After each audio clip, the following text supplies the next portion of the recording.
exhibits themselves that will be admitted list the actual address, but we won't display those portions of the exhibits publicly if that helps. Okay, Thank you. sounds good. Okay. Anything else on that thing, Mr. Sanders? No, yeah. Okay. Anything else we need to address in general? Hearing nothing, we'll be in recess. Thanks, guys. When are we coming back to the 1 o'clock.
Listen, just because someone is being a jerk, and even if they might, you think, deserve to get a butt kicking, that doesn't mean you can give it to them.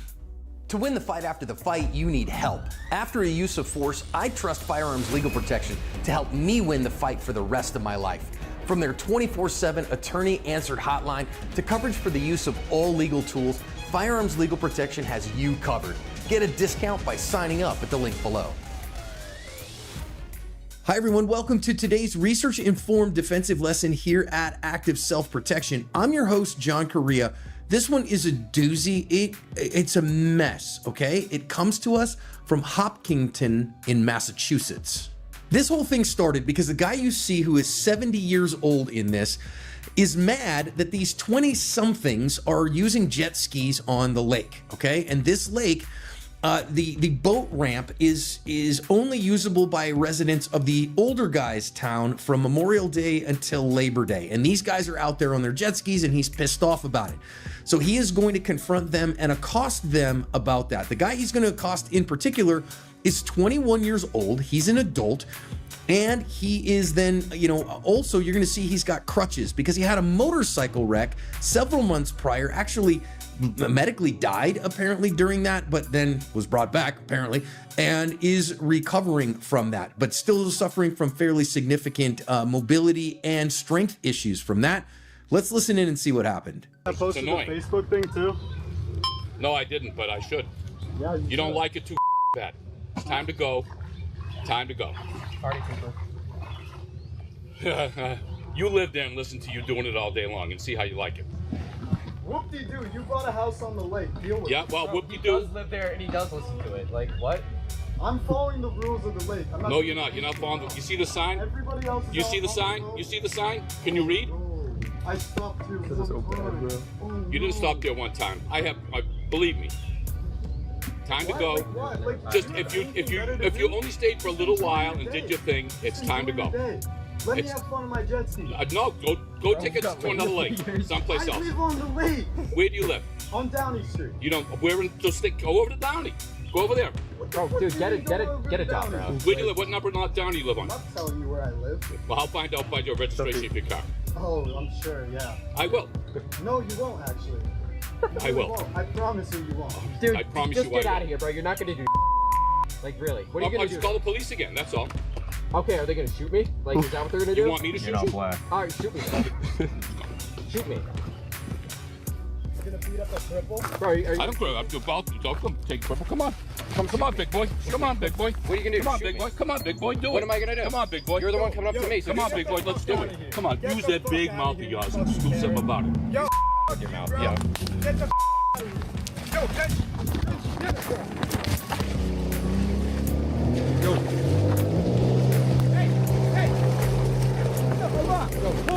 Hold on, right now. Stop this, stop. Hold on. Do something about it. Yo, Your mouth. bro. Yeah. Get the out of here. Yo, Mouth of yours and do something about it. yo, Your mouth. bro. Yeah. Get the out of here. Yo, Do something about it. yo.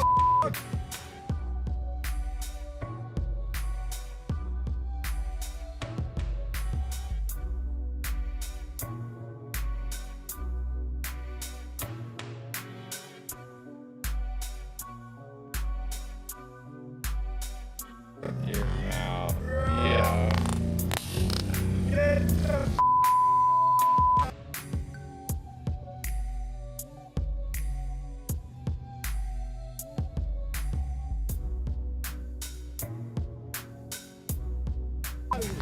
Yo, get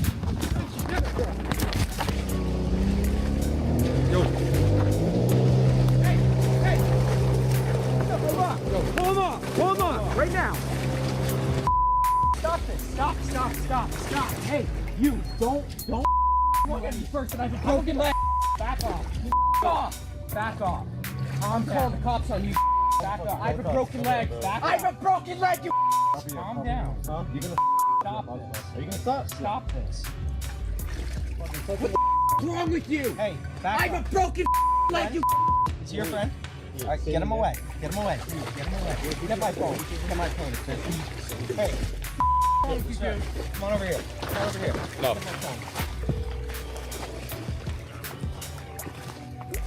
Dude, I was gonna you. I was saying get out of here. You're being a no reason. You're going anywhere, dude. Cops are coming. They're not gonna find me. Hey, he injured a crippled person. You know that? He's doing. That's a big jail time, bro. And he's still lost. All right. No apology. I am crippled. You're he's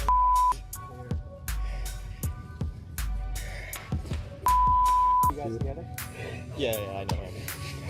And the other guy? I don't know who they are. I hope his eye never gets healed.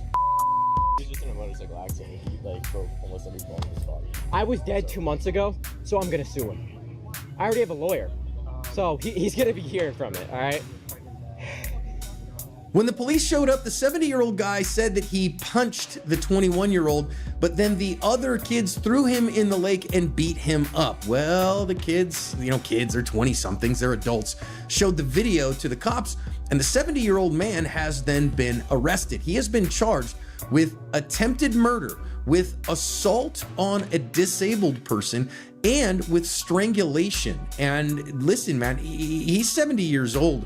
I really think he's going to get convicted on probably all of these charges based on what we see in the video, and that's practically a life sentence for him. Now, I would strongly urge you to stick with me for the lessons because I don't like this at all. This 70-year-old man is going to spend a bunch of time in prison over this. He is going to jail here, okay? And I want to say at the outset before we get into the lessons that there could be reasons that his impulse control and anger is not in control. Some people are going to watch this and go, man, how could he not have enough emotional control and get through life like that? Who knows, man? He could be having early stage dementia, and the Lewy bodies, can make you angry and can make you impulsive. And I know I've had loved ones that had that happen near the end of their life, not at 70, but it can happen. I don't know that that's happening in this case. I'm not trying to defend this guy at all. I'm also not trying to demonize him here, though I think his actions are not okay, and the prosecution is gonna get after this guy, and I don't know what defense he's gonna make. I really think the first and biggest lesson out of this that we all have to pay attention to is, listen, I get it, you're frustrated at the damn kids these days and their punk rock music and their long hair and their parachute pants and their sex parties, but you can't take the law into your own hands. That's not his property. He might get frustrated, like you shouldn't be using this lake right now, or you shouldn't use the boat ramp. But you're not the cops, man. And I know some people are going to say, yeah, but when you call the cops, they won't do anything, and somebody has to stop these damn kids. Well, maybe, but if the cops don't care enough to do it. Man, y'all ain't supposed to be fighting in no lake, man. Fighting. Anything about it, then why are you going to care enough about anything to do it? Because this could have gone wrong 100 ways. And the way that it went wrong, this now 70-year-old man is going to spend tens to hundreds of thousands of dollars out of his retirement that his wife needs to pay for her life in her golden years. And instead of enjoying those golden years with her, he is going to be eating government provided baloney and living in a state-sponsored gated community. This is stupid, friends. And listen, emotional fitness, emotional control is absolutely key. And the ability to go, man, that is not my circus and those are not my monkeys. And I don't like that those kids are in there and using that, and they shouldn't be. Let the cops figure it out. Let them enforce town ordinances, okay? And at the worst, this isn't a felony level offense. And you might think, well, somebody's got to teach the kids to respect, and the kids should have respected. I agree that I've certainly taught my children. I have 4 kids, okay? And they're all in their 20s today. And I've taught them to respect their elders, all right? And they do a very good job of that. But you know what? The elders need to be respectable too. And this guy, okay, he's, a baby boomer, right? He's, born in 55 or 56. But that doesn't give you the right to be a jerk. That doesn't give you the right to just demand the kids do things. And by the same token, you see, older people like, oh, the kids these days, they just sit on their screens and they don't do anything, and they should get outside and do things. And then they see this and they go, no, not like that. That's making me mad. So listen, don't be a snitch, and don't just leave people alone. Mind your own dang business is the way that goes. And I think this whole thing could have been avoided, even if he wanted to say, hey man, you guys really shouldn't be in here. And I'd appreciate it if you'd leave my lake alone. You got to be the respectful one. You got to be the adult in the room. I would certainly expect a 70-year-old man to be an adult in a room before I would expect the 21-year-olds, though I would expect the 21-year-olds to not be jerks. Was this 21-year-old kid stupid? Yes. I mean, especially in his medical condition, he shouldn't have been mouthing off to somebody. That's stupid. But being stupid doesn't give somebody else the right, and even mouthing off to them doesn't give them the right to smack you. It doesn't give them the right to do anything physical about that, because that's escalating conflicts. This right now is a verbal conflict, okay? And remember, when you get into a verbal conflict, it can escalate, which is why I just recommend as a good, sane, sober, moral, prudent person that you don't get into verbal conflicts. Because listen, when you get into those, they can escalate. And if these guys had had any weapons on them or anything like that, this may not have been charges. It may have been a funeral. And so we'll talk about that as it goes. But you see this guy getting mad, and then they're back and forthing. And when he's like, well, you dang kids need to do what I say. And they're like, we ain't going to do it. What are you going to do about it? Everybody's in the wrong here. Okay. So let me just start with that. Everyone is in the wrong here. I think the 21-year-olds are in the wrong because apparently they shouldn't have been on the lake, though there is some discussion that maybe there was a resident of Hopkinton that had invited them onto the water so that they had the right to be on the water. I'm not positive of that, but I have heard that from a couple sources. But regardless of that, man, you don't have the right to trespass somebody off land that's not yours, okay? So you might say, well, it's the city's and he lives in the city and he can do that, but I don't buy it. I think that again, you don't have the right to do that on someone else's property, certainly not on public property. If it's on public property, that's what the cops are for goodness sakes. You can enforce a trespass with ordinary force on your own property that you own or control, that is reasonable and proportionate.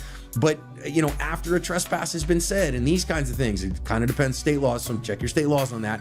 But recognize he's not even on his land. So he's arguing and griping at these guys.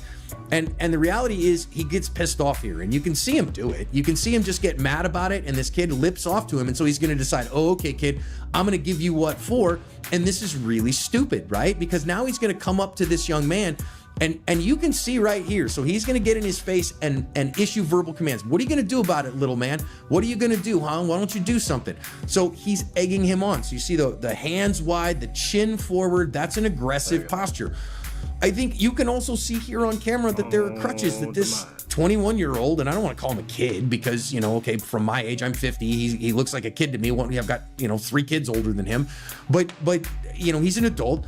But he's on crutches. Now, that was stupid. When you're recovering physically from big problems, you shouldn't be lipping off to people and getting in verbal confrontations with people. That's dumb.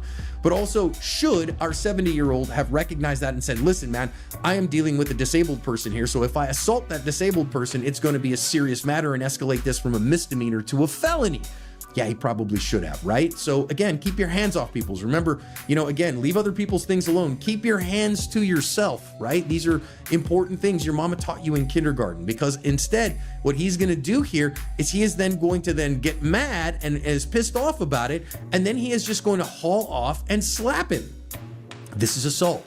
Now, this is going to be assault and battery. In Massachusetts, they separate the assault and battery charges. In more states than not these days, they don't. They're all kind of collapsed into just the charge of assault. But Massachusetts is one of those that doesn't, and that's fine.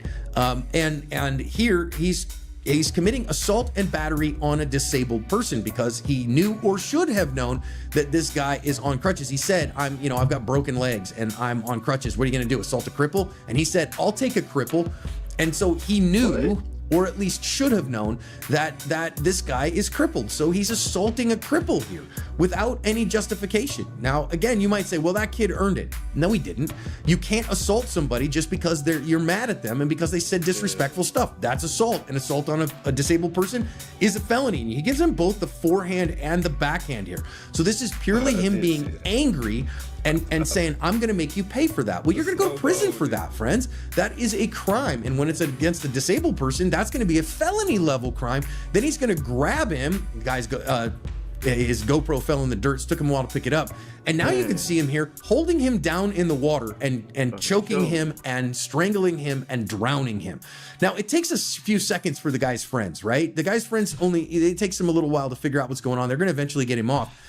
But this right here is attempted murder. And I don't know how his defense team is going to justify what he's doing here, because he has taken a cripple and dunked him in the water while strangling him and holding him under the water. Hate crime. I think any reasonable person that hate crime now? Would look at that and say he intends to kill him. So that is the means, the opportunity, and the manifested intent to do him deadly harm. So if the buddy who's standing up here, shot our 70-year-old in the back, I think it would be justified because his friend is legitimately at risk of death or great bodily injury from this guy who escalated the conflict from verbal to physical and from physical to deadly. Now, because of that, because it is a deadly threat, when he comes over here and grabs him off him, you can see he's kind of got him around the face and neck here. This is one of those instances where a choke would be appropriate. Now remember, in most places, a choke or a joint lock in the streets is going to be seen as a use of deadly force by an awful lot of prosecutors and by an awful lot of juries. That can be argued otherwise, okay? I'm not saying that's a hard and fast rule, but man, most prosecutors and most jurors are going to look at that because, again, not on the mats where we have consent and where we say, hey, if I tap, you're going to stop. You ain't going to stop on the streets. So imagine if somebody was doing that to you on the street. You get in a fist fight with somebody who assaulted you and then they put you in a choke. Are you going to be afraid that they are going to kill you there? Yes, because you're in the street in a non-consensual encounter. So same thing on the other side. You got to be the good, sane, sober, moral, prudent person and recognize that, if you put an Americano on somebody, what you're threatening to do is break their shoulder, all right? You put a heel lock on somebody, you are threatening to rupture their Achilles. That is great bodily injury, and therefore that is a use of deadly force. And if you knowingly do that off the mats, it better be a significant risk of death or great bodily injury that you are facing. This is why we say in jiu-jitsu, right? Position before submission. Use your positional controls before you use your submissions. But this is a deadly force encounter. This guy is trying to kill his friend. So it is a deadly force situation. So therefore, I wouldn't have had a problem with it if you choke this guy out. Now, don't choke him out and put him under the water and let him die there, right? So instead, choke him until the fight stops out of the guy, and then put him in a recovery position, not in the water, and be a good, sane, sober, moral, prudent person. That's the right thing to do here. So again, if somebody had shot him in the back, I think it would have been justified to make him stop trying to kill the 21-year-old. And again, no justification for trying to hold that guy underwater. And all of this is stupid on such a colossal level. This all didn't have to happen. If our 70-year-old just comes in a more reasonable manner, if our 21-year-olds, 22-year-olds act a little bit more reasonably and just jet across the lake and don't get in a verbal argument with the guy and go, okay, man, whatever, have a nice night, and then they leave. Or if they go, hey, sir, we're sorry, it's our understanding we actually have a neighbor here from Hopkinton that we're visiting, so she said we could use the lake, then that might have all been avoided. But instead, what you see here is now he's going to get up and then they're going to continue to jaw at each other. So, this is kind of one of those when two jerks collide kind of things. But I also want you to think about this, okay? If you're the 70-year-old man, now they're going to tell him to get out of there. I think the other friends are quite reasonable here. And now this 70-year-old man is going to spend hundreds of thousands of dollars. $100,000 is probably, I think that given attempted murder charges and all that, his retainer is going to be $50,000, $100,000 here to get this one going. If it goes to trial, it'll be more expensive than that he's taking out of his retirement. His wife is not going to get to enjoy her retirement because she's going to be worried about this for years. And if and when, I really think there's a high chance he gets sent to prison here because what he did was assault on a disabled person, and then he strangled him, and then he tried to drown him. That's attempted murder. So he's going to go to prison, and he's 70 years old. The chances of that being a life sentence are very high. And so I'm sure if he could go back and do all this again, that he would make different choices. You can't do that though. We only live life in the forward direction. So you got to make a decision ahead of time to be a good, sane, sober, moral, prudent person and not get involved in incidents like this. Because otherwise you may end up in prison dodging unwanted butt sex and eating government provided bologna. And I don't want that for you, okay? And again, if you're the 21-year-old here, man, be smarter than this, right? Remember the be smart speech and just do that. And 20-year-old here, man, provided baloney. And I don't up in prison dodging unwanted involved in incidents like this, because otherwise you may end up in prison dodging unwanted butt sex and eating government provided baloney. And I don't want that for you, okay? And again, if you're the 21-year-old here, man, be smarter than this, right? Remember the be smart speech and just do that and be smart. And we can avoid all this, and that's the best way to cover our ass.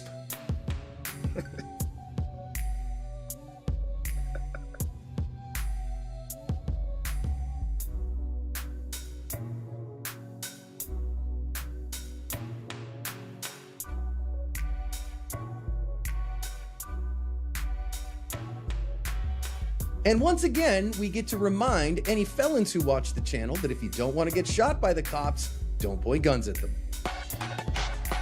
Yeah. Hi everyone, welcome to today's research-informed defensive lesson here at Active Self-Protection. I'm your host, John Correa. I'm your co-host, Mike Williver. Today's video comes to us from right across the street from where I live in Marana, Arizona. Whether you choose the new home defense model with an impressive 20-foot range or the standard small tool in every response wanted in an arm, driving into the complex of this hotel, and then you're gonna see this guy come to the front desk and point a gun at this lady. There's an employee back here. When he does, our officer is going to see him point a gun at him. He's gonna say, she says, put it down. He says, no. And so she shoots him a couple of times, as you're gonna see here. He's no, no, no. And then she puts a couple of rounds in him. We actually have badge cam from our second responding deputy. Let's listen in.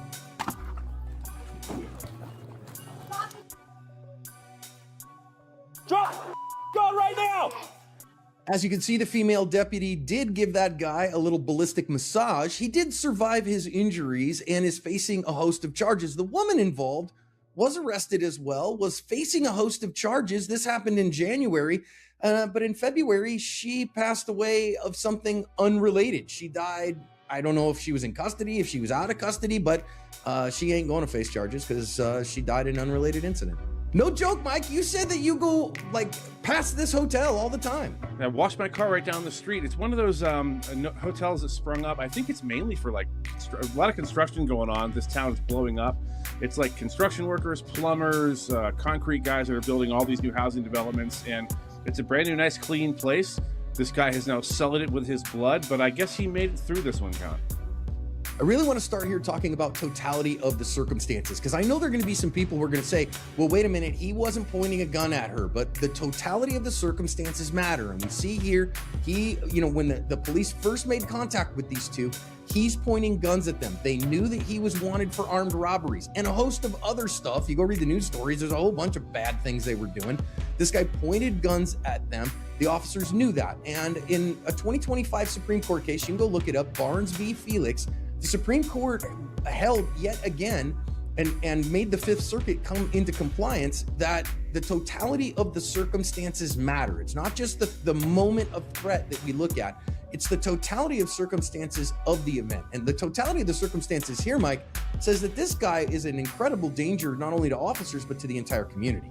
This guy, John, totality of circumstances dictates this guy is an unrepentant scumbag. Listen, if the Fugitive Task Force is after you, it's because you're a bad guy or gal. I don't know if this was actually a Marshal's Task Force or not. You did mention Sheriff's Fugitive Task Force. So what that means is it wasn't like the hotel called because this guy was making a loud noise or was having a party in his room.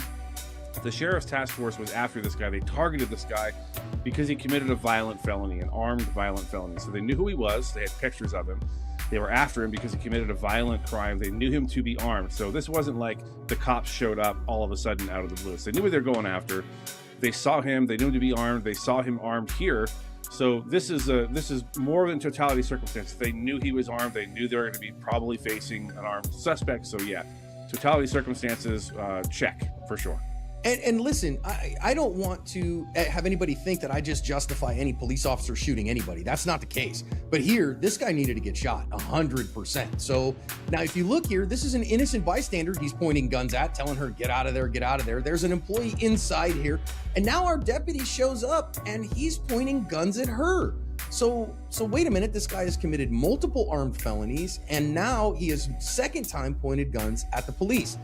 So when she sees this, she is then going to draw a gun immediately. Now, I will say here, Mike, I think the big lesson for all of our law enforcement officers is you need to be able to get that gun out in a hurry. And I don't want to think about my draw mechanics in this moment. I just want it to be a Harry Potter spell, Accio gun. And the gun is out, up, and on target and gripped well.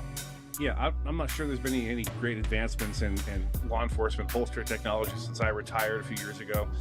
ALS holster is giant Safariland bucket. It's very quick draw, probably the fastest draw that there is other than competition holsters, which aren't really practical or safe for duty use, right? So it's a giant bucket with one button on it. It comes out lightning fast. She didn't have any problems with her draw. It took her like a half second to recognize, okay, here's our guy. He's got a gun, need to draw my gun. So her reaction was very, very quick. So getting the gun out, not a problem for her. the thing is, you've got to recognize when there's a threat. I think she was pretty darn quick to recognize, and then pretty darn quick to make a decision, and then act on that decision and draw her gun down. I totally agree, Mike. And I think that she did a great job. She saw that threat, was moving towards that threat, right? Like, and that's really what we want from our law enforcement officers, is that she's brave, that she knows what her problems are. And then now, again, she's pointing a gun at this guy, and he puts his hands in the air here, all right? And I know, just stopping here, some people are going to say, wait a minute, though, he was surrendering. But was he surrendering? I think what we're going to see here in just a second, Mike, is then he shakes his head no when she tells him to drop the guns. So I think she gave him every opportunity here. Not only did he say no, he's then withdrawing towards where there's an employee and towards where there are more innocent people. And so this guy is defiant. Now I think he's trying not to get shot, but I don't think his threat has stopped here one bit. How many times have we said on the channel, referring to when law enforcement officers have a gun out and there's a bad guy or gal that they're giving commands to, for example, and the gun is down at a low ready. We say don't aim in on something you're not ready to shoot, right? Don't have your black hole gun out aimed at something you're not prepared to shoot if there's not a deadly threat, right? Because you can go from that low ready to a shooting position in fractions of a second. It's really, really fast to be able to do if you've trained it. That applies here as well for this bad guy. He can go from the position he's in right now to a shooting position at this deputy in a fraction of a second. So he's not really complying. She gave him seconds on seconds to comply. All he had to do was open his hands and drop those guns, and he did not do that. And if you pay close attention, as John said, to the tape, and remember, there's a female employee behind him down that corridor that probably leads to the hallway to where the rooms are, and God knows how many other people, how many other innocent bystanders. He's starting to backtrack away from the deputy and towards those people. She can't let him start to walk back there with two guns in his hands towards innocent bystanders and potentially get a hostage and then start a whole hostage standoff. It's her job to protect those people, and that's precisely what she did. And I want to recognize, when we talk about a half second from a low ready position to come up and get a hit, that includes the reaction time. So this is different than how fast the bad guy can get a shot off on an officer, because the bad guy, we're not talking about the reaction time. It's the time from the start of his movement until the shot breaks. From this kind of position is a quarter second or less, and she cannot respond that quickly. It's just not possible. So again, she has to be able to make a good decision in the moment. I think she did make a fantastic decision here. I have no problems with it whatsoever, because that guy, given those circumstances, did finally put the gun down.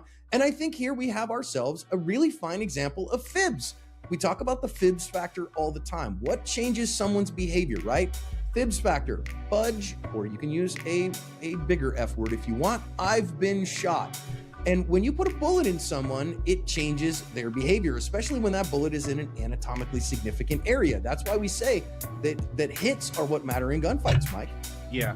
You know, I got a friend of mine, Joe, and I watch some of these videos on our off time, and I like it when the guy does something funny. He made a funny movement here, and it's okay to laugh at him because he's a bad guy, an unrepentant scumbag who is hurting people and trying to get away, so it's okay to snicker at him. He made a funny movement here, and I love the tips here that we can take a little bit of entertainment from this video. And the fact that he is making the movement he is, and the fact that he dropped both guns immediately. He wasn't dropping them a second ago, but guess what? Now he is, because he's been shot, as John said. Fudge or Fark, I've been shot at, I like to say. Listen, the deputy went for center of mass. It looks like she might have caught him, I don't know, maybe just below the shoulder. The guy made it through, so she didn't take anything too terribly important, but just enough to get him to change his behavior, which is what we want to see, him change his behavior. And guess what else she did? She stopped when he did the thing she wanted him to do, which was drop the guns and start to comply, which is precisely what we want to see from our law enforcement officers. So far, this female deputy is getting a chef's kiss A+ grade all the way around, John. Absolutely, I think she is. And I think this is how somebody in an entirely justified manner gets shot toward sideways. It's about driver's side shotgun or whatever. If you're just throw it away, priority fire and everything else, but that sling just takes a second. And we don't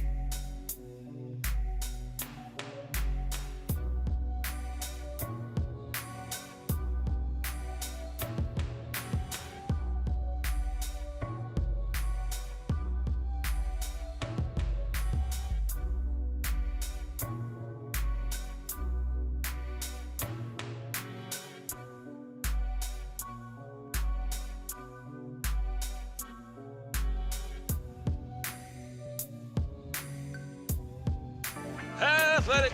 Athletic. This is Athletic. It's non-alcoholic beer. I already buy these. Right there. Perfect. That's good. Let me up a little bit here. Close your eyes. Don't get it tight. Athletic.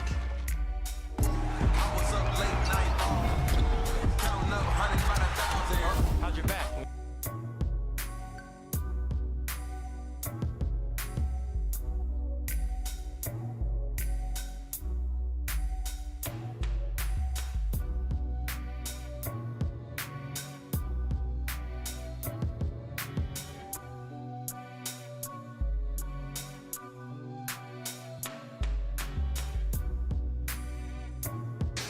You do solemnly swear the testimony you're about to give in this section shall be the truth, the whole truth, and nothing but the truth, so help you God? Absolutely.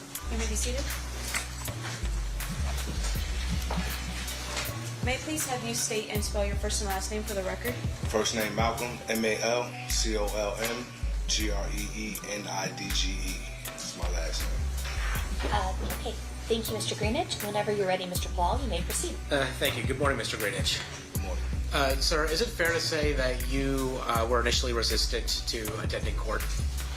That is fair. And in fact, we had to get a compelling order to get you to come here. Mm-hmm. Is that a yes? Yes. And so you're here because a court in California ordered you to come here. Yes. Okay. I want to ask you about somebody by the name of Tupac Shakur. Did you know Mr. Shakur? I did. How did you know him? He was a childhood friend, a family member, big brother, mentor. The list goes on and on. Is it also fair to say that you guys work professionally together? We did. Can you tell us about that? I had a dream to be a rapper. Mr. Shakur saw something in me, and he agreed to, help me make that dream come true. So I was in a group called Outlaws. And is it fair to say that the Outlaws produced a number of CDs with Mr. Shakur and outside of Mr. Shakur as well? We did release an album with Mr. Shakur. I'm going to direct your attention to the weekend of September 1996, specifically September 7th of 1996. Did you come out here to Las Vegas? Yes, we did. Why? It was a Mike Tyson fight out here that we were supposed to attend, and then there was a party performance afterwards. What vehicle did you come here in? We came here in the Lexus. It was Kadada Jones's car. And who was Kadada Jones to Tupac Shakur at that time? Tupac's fiance at the time. Did Tupac drive in with you, or did he drive separately? He did. He drove with us. In the same vehicle? Yes. Where were you staying? Where did we stay? Yeah. In Las Vegas? Yeah. We stayed at the Luxor. And did any other members of your rap group, the Outlaws, come as well? Absolutely, yes. Who came? Two more of my childhood friends, Raphael Fula and Katari Cox. Did you end up going to the fight? No. Something that used to terrify me in my business was doing my finances. So now I use... Why? Well, during that day, Tupac was gambling, enjoying Vegas. He made some money when we got back to the hotel. He said, we're gonna go change. I'm gonna call y'all when I'm ready. And we're gonna go to the fight. And we never got that phone call. So you ended up staying at the Luxor? No. What did you end up doing? We ended up trying to meet up with Mr. Shakur. We knew where the fight was at, obviously. So when we didn't get the phone call, we just left to go, get with him. Now, there's a video, which I'm sure you're familiar with, of the incident between Mr. Shakur and other members of his group that were at the fight and somebody by the name of Orlando Anderson. Were you there during any of that? No. Did you at some point leave the MGM and go back to the Luxor? Yes, I would. We never really made it into the MGM. As we were approaching the MGM, Tupac and Suge was coming out. Okay. So, and then did you leave with Tupac and Suge and everybody that was leaving the MGM? Correct. Now, you had mentioned a concert or performance that was supposed to happen later that night. Was that at Club 662? Yes. At some point, do you leave to go to Club 662? We do.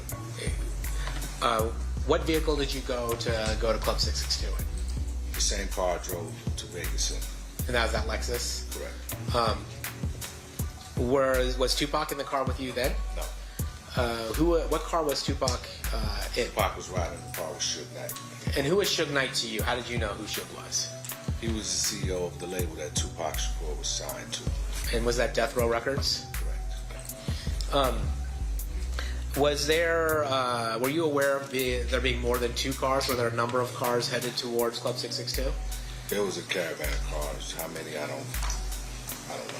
And position-wise, where were you relative to Mr. Shakur and Mr. Knight's car? Right behind it. Now, I'm going to take you to the shooting. While you're stopped at the lights on Flamingo and Koval, does something happen?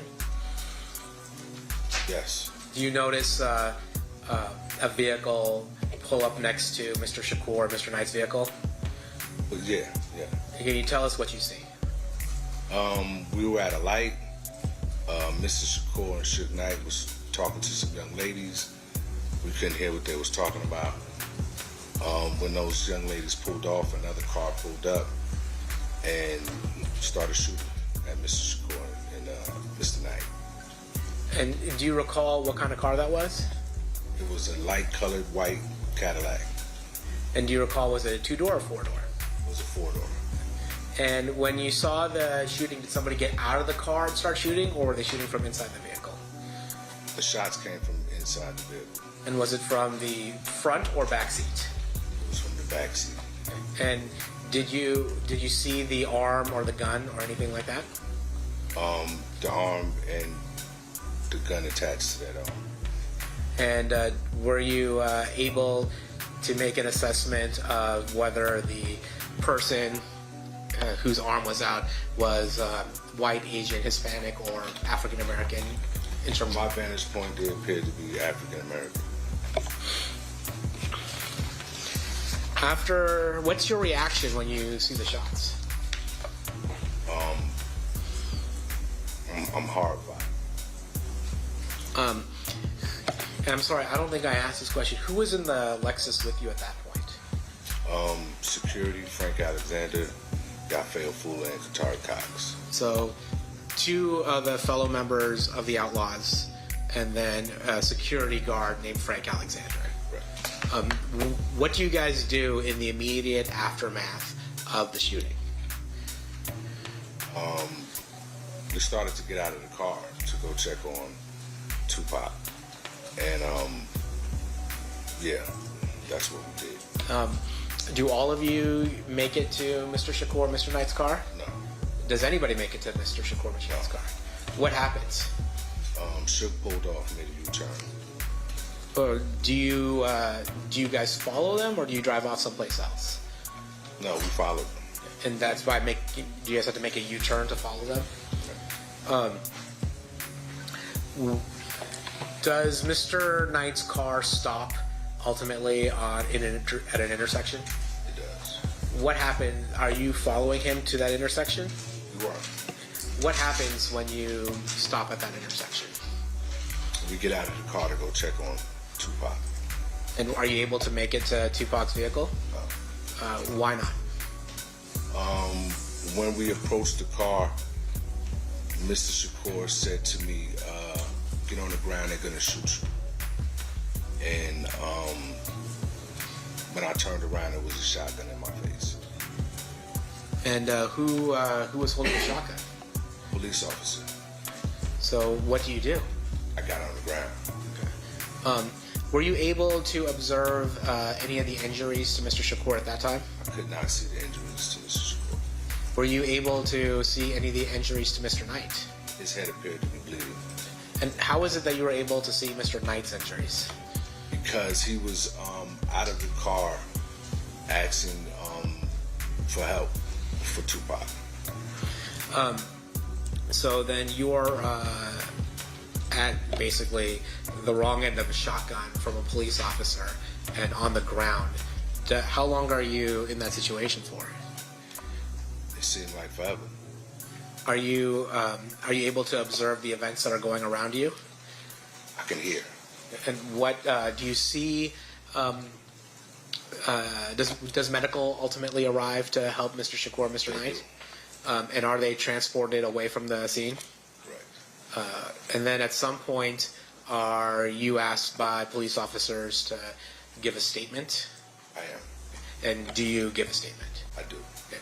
And do you, it's fair to say, or is it fair to say, that you weren't able to see the faces of the people in the Cadillac? That's correct. And so you couldn't identify who was there, who was in the car? Silhouettes. Okay. I'm gonna, Your Honor, may I approach? You may. I'm gonna show you what's been previously admitted as grand jury exhibit number 150. Do you recognize any of the folks in this picture? I recognize 2 of them. Okay, and there's a mouse there right next to you. Don't click on it, but if you can drag it to the people you recognize and tell us who they are. That's me. That's Katari Cox. And Katari Cox is one of the other artists who was part of your... Correct.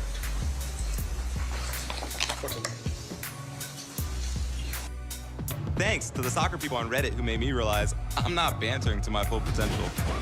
Shout out to everyone.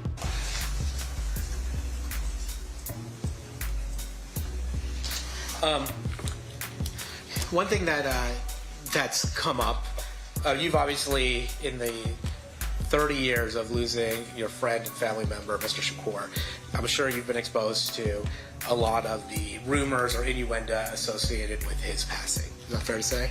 I've heard it all. Okay. One of the things is that Mr. Shakur was upset with the situation at death row. Have you heard that? I have. And was Mr. Shakur somebody that you had spent a lot of time with professionally and personally? Correct. Was he somebody that would tell you what his plans were and whether or not he was upset with his current situation? He shared a lot. Did he share with you what his plans were, professional plans were, proceeding from the release of the Machiavelli album? He wanted to get his label started, Machiavelli Records. He wanted to put out the Outlaws album that we was working on. It was supposed to be distributed by Death Row Records. And he was in talks with Quincy Jones to do some business with Quincy. So Mr. Shakur's plan was to imprint his own record company, but have it distributed by Death Row Records. That's what he told us. Seal pass witness. Cross-examination, Mr. Simt. Mr. Greenwich, thank you for being here today. Just with regards to the last thing that Steve had asked you, the work that Mr. Shakur was going to do with Quincy Jones, that involve Death Row Records? No. So it was work that he was going to do on his own, like maybe movies and a few other things with Quincy Jones? Mm-hmm. Is that yes? Yes. Okay, and that's only just for the record. Now, in terms of the Death Row label, do you know whatever happened with that label? The business itself? I think it's still going to this day. And in terms of the label, do you know who's currently on it? Do I know who's currently on it? Yes, sir. I do. Yeah, at the time of when Tupac was killed, who was on the label at that particular point? It was a lot of artists. Well, give us the ones that you... Snoop Dogg, The Dog Pound, Lady of Rage, Tupac, MC Hammer. So, for instance, with Snoop Dogg, did he at some point, is he still currently on the label as far as you know? Is he currently on the label? Yes, sir. I'm not sure what label Snoop Dogg is on. Okay. And I'm sure MC Hammer hasn't made any albums lately, right? That I cannot say yes or no to it either. I don't pay that much attention. Now, so your testimony here today is that you drove into town with Tupac, Tupac's fiance, and somebody else in a Lexus. Is that a yes? That's correct. And that would have been, what day was that exactly? The day of the fight, the day before? That was the day of the fight. So, so you arrived into Las Vegas with the morning of Saturday. The fight's on Saturday. Late afternoon. Okay. And the intention was that you all, including Mr. Shakur, would be staying at the Luxor. That's correct. Now, you're not at the fight, and at some point, you're notified by somebody that you're going to get picked up by people to leave the Luxor. Is that how it worked? No. Okay, can you please explain that for me again, please? We just left the hotel once we knew Mr. Shakur had left. I see. And so you left the hotel, meaning you left in the Lexus? No. Well, We how left did on you- foot. You left on foot. Now, when you left on foot from the Luxor, was that after the fight? I don't know if the fight was over or not. We don't know if the fight is over or not. We're just on our way And where? to meet with Mr. Shakur. Okay, and where did you go to meet with Mr. Shakur? At the MGM, where the fight was. Okay, and did you arrive at the MGM at some point?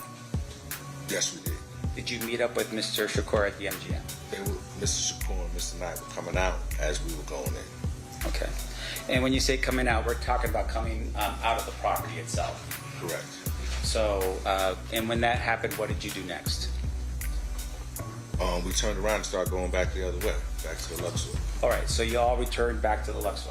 Correct. And was there a plan at that particular point to do anything? Get dressed.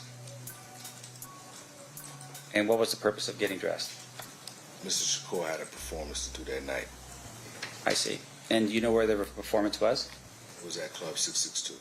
Okay. And do you know where the location of Club 662 is? I do not. All right. So everyone got dressed in their separate rooms? Yes? Correct.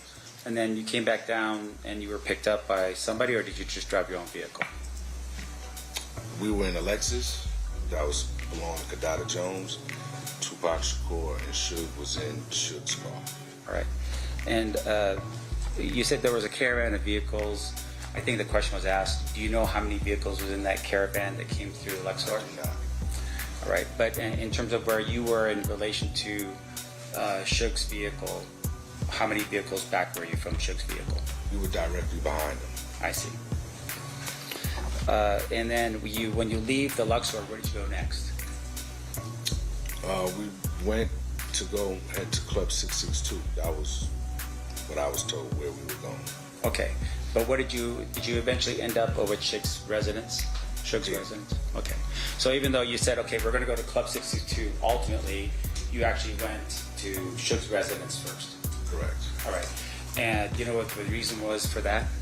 On tour? But, and fair to say, since you've been to his residence, it's a gated community? I don't remember how we got in. I don't remember if it was gated or not. Okay. And but you were there at Suge's residence, and at some point the caravan leaves Suge's residence and then starts heading towards 662. Correct. All right. Now, on the moment of the shooting, your testimony is you saw what you believe to be a white. Was it a white Cadillac? Correct. Now, do you recall giving a statement to police officers that same morning or so that you thought it was either going to be a white or cream-colored Cadillac? You didn't know for sure? I don't remember what my statement was 30 years ago. And would a review of your statement help refresh your recollection as to what you told the detective that night? If you have that available.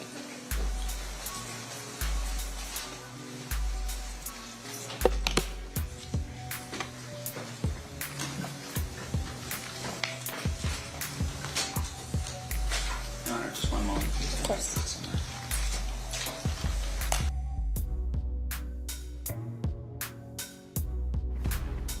Did you hear he thinks women are inferior to men in the household? He said abortion was worse than the Holocaust. What the actual He doesn't even believe in the right to choose. I couldn't vote for someone like that. National University was built for innovation, flexibility, and you, whether you find your community within the Commons. That's the idea. If you guys are ready at that time. So you guys can talk about it. Let me know. Okay, perfect.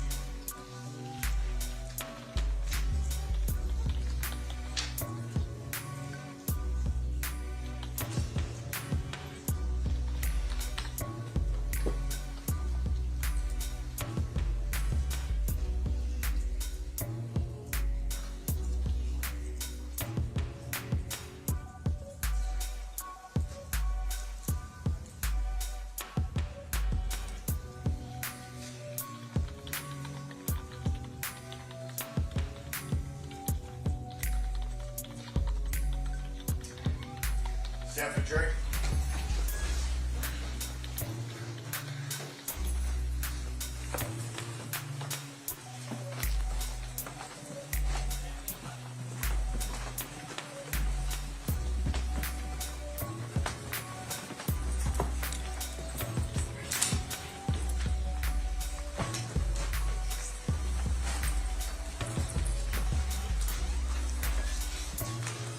So the party stipulated to the presence of the jury. This was fine. Okay, you may all be seated. Welcome back, ladies and gentlemen. I hope you liked the lunch. We are still in the state's case in chief. Mr. Palal, you're standing up, so I assume you're calling your next witness. Yes, Your Honor. His name is Robert Ladd.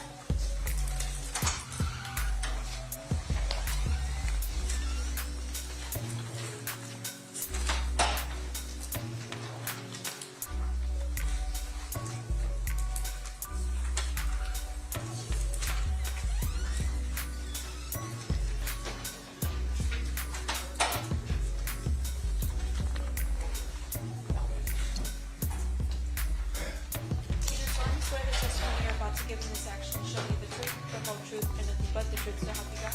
You may be seated. May I please have you state and spell your first and last name for the record? Robert Ladd, ROBERT-LADD. You may proceed, Mr. Palal. Thank you, Your Honor. Good afternoon, Mr. Ladd. How you doing, sir? Sir, can you tell us a little bit about your employment? Yes, I'm retired now, but I was a police officer for 32 years. Where did you start your career? I started in 1983 when I was hired by the city of Compton. And what was your initial position with the city of Compton? A patrol officer. And then did you change positions at some point?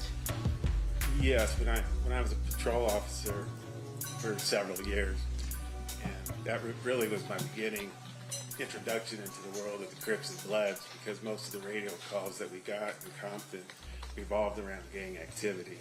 So I got to learn there, you know, the way they dressed, the territories, how to read graffiti, and then in 1988 I was promoted to the gang unit. And for our edification, how big is Compton? Compton's a 10 square mile city. It had a population of 100,000 people, and we had 55 active gangs in this little 10 square mile city. And is it fair to say that most of the gangs were affiliated either with the Crips or Blood or Mob and various subsets of those types of groups? Yes, but basically Crips, Pyrus, and Hispanic gangs. Mr. Palal, you've reminded me that this may be a good time to read the Taurus instruction. You're right. Ladies and gentlemen, you are going to hear testimony regarding drug trafficking, conspiracy, federal convictions, as well as gang affiliation. These are not offered to show the defendant's propensity to commit crime or any other improper purpose, and you may not consider it for those purposes. It is only offered to establish the credibility of his prior statement, the statements made by defendant, motive, and identity. You may proceed, Mr. Palal. Thank you. All right, and then tell us a little bit about your career in terms of, you said in 1983 you became a patrol officer and you were patrolling Compton, which had you responding to a lot of gang-related calls. Is that fair to say? That's correct. And then you ultimately go to the gang unit. Is that correct? Yes. And were you assigned a partner? Yes, my partner was Tim Brennan. And then who was the lieutenant in charge of the gang unit at the time? Lieutenant Reggie Wright Sr. During your time as a gang detective, did you also respond to a lot of gang activity in Compton? Yes, when I got into the gang unit in 1988, Compton was a very violent city. We were averaging 70 to 80 homicides a year and hundreds of shootings. So my responsibilities now were to investigate all gang-related crimes, gather intelligence, and photograph and identify gang members. And I also went out on a daily basis to try to contact gang members and talk to them when I arrested them. And also I tried to talk to them out in the field so I could kind of build a rapport with these gang members out there. Okay, so I mean, you'll have to forgive me, but when I think of an officer or detective rolling through Compton and trying to start up a conversation with a gang member, it seems weird to me that the gang member would want to interact with you at all. Like, how did you develop that rapport?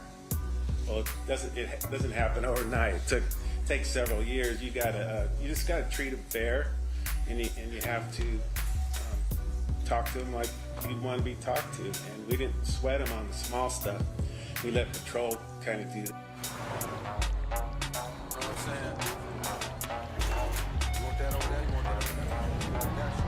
Come up and we talk to them, say, man, we're not going to sweat you on that stuff. And so over time they say, all right, this guy's pretty cool, we'll talk to him.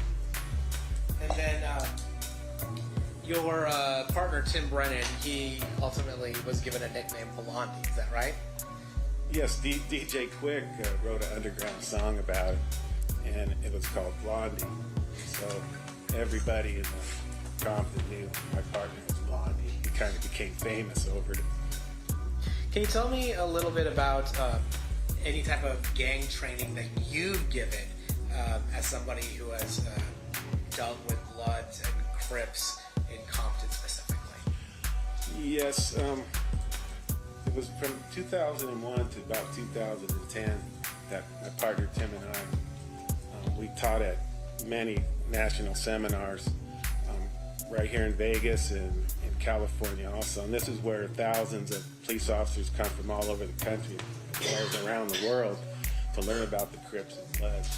And so we taught them about that. You had mentioned that in a city as small as 100,000 people, you would have somewhere between 50 to 60 or more homicides a year, and then additional hundreds of shootings. Can you tell us a little bit about that, about the volume of these types of cases? Were they mostly gang-related shootings and homicides?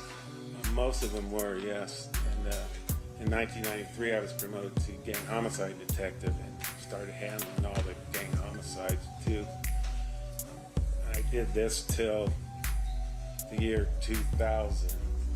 And so I spent 12 straight years in the gang unit. And during that time, I handled hundreds of homicide cases and thousands of shootings.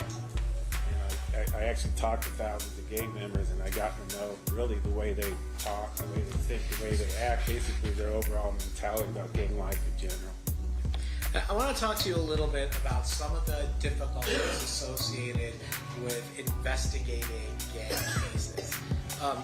As somebody who did hundreds of investigations and homicides and thousands of shootings, did gang cases in particular present investigatory problems? Absolutely.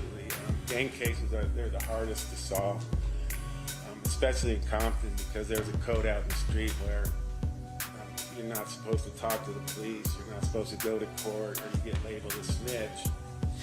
And the other problems that we have is that the good citizens that actually see what happened and want to come forward, they're afraid to. They get intimidated by these gangsters. And so they're really hard. We really don't have any witnesses, so we kind of rely on a lot of informants to get our information out there in the streets. And then you mentioned relying on informants, but is it fair to say that if somebody wants to, if a case needs to be prosecuted or brought to court, somebody can't remain a confidential, reliable informant? They actually have to reveal who they are. That's true. And as part of your investigating homicides and shootings, was that a problem to get people to come forward and testify as opposed to giving you information on background? Yes, it's very difficult because when they come to court, if you can get them to come to court, they don't want to get involved. They don't want to say anything, so they're not cooperating. And you said being labeled a snitch was something that was frowned upon.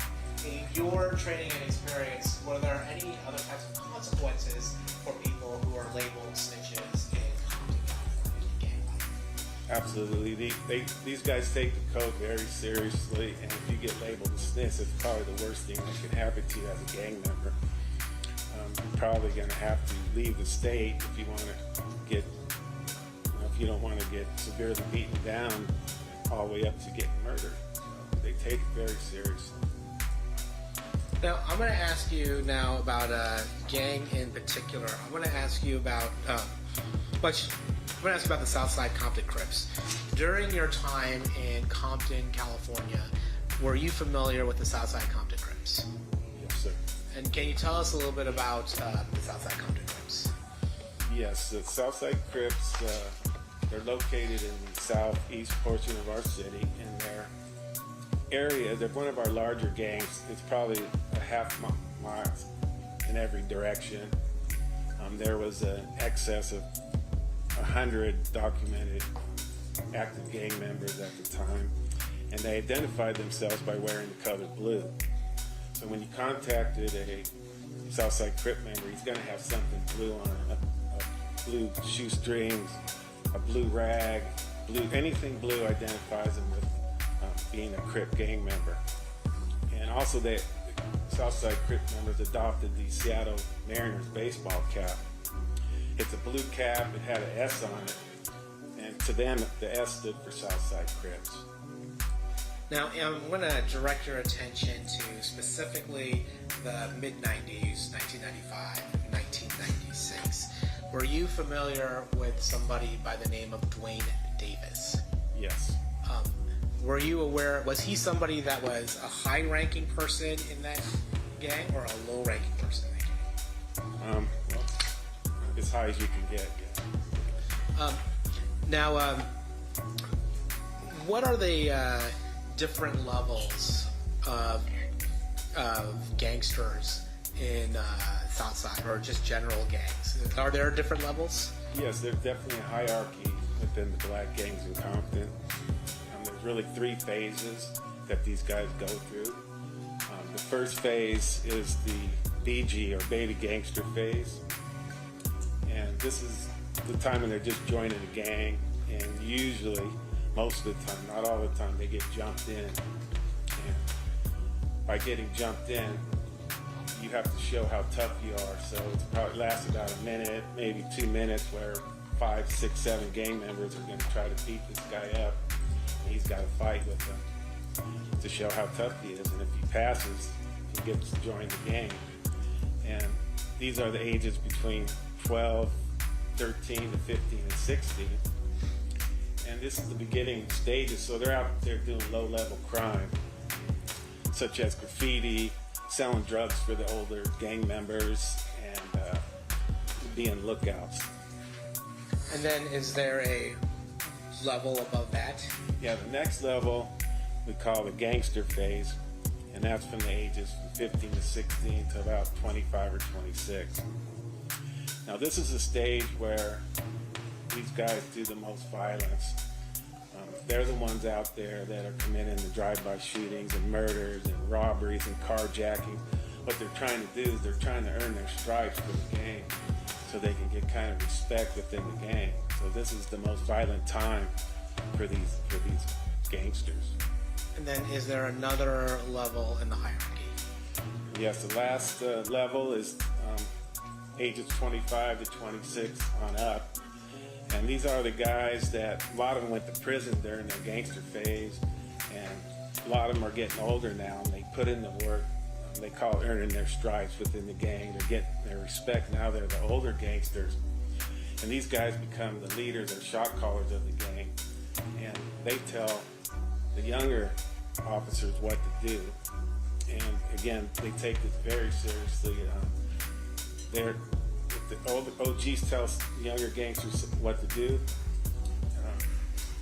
They do it without hesitation. If they don't, there's going to be severe consequences. I've seen all the way from severe beatdowns all the way up to murder.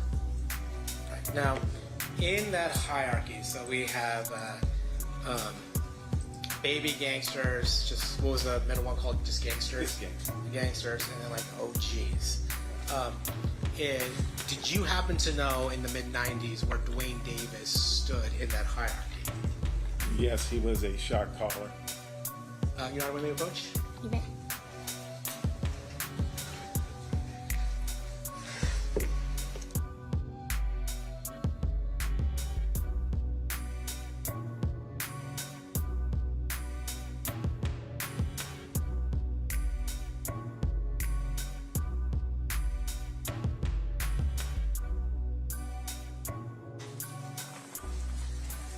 All right, so you're saying that Mr. Davis was a shot caller within the Southside Compton Crips. Absolutely, yes. And what does that mean? Well, he could tell the younger gangsters what to do, and if they don't listen, like I just said, there's going to be severe consequences. The younger gang members are supposed to do what they're told without hesitation. Now, were you aware of whether or not Mr. Davis was a narcotics trafficker? Yes, he was definitely a high-level narcotics dealer. Compton, we're a small city, and we didn't have the manpower or the resources to go after a major narcotics dealer like Mr. Davis. But during my time in the gang unit, we were approached by two different agencies, the FBI task force, really, the DEA and FBI task force, and they would come to us because they wanted information on Mr. Davis's fellow gang members who he hung around with. And basically they would tell us that, hey, he's trafficking narcotics across the United States all the way to the East Coast.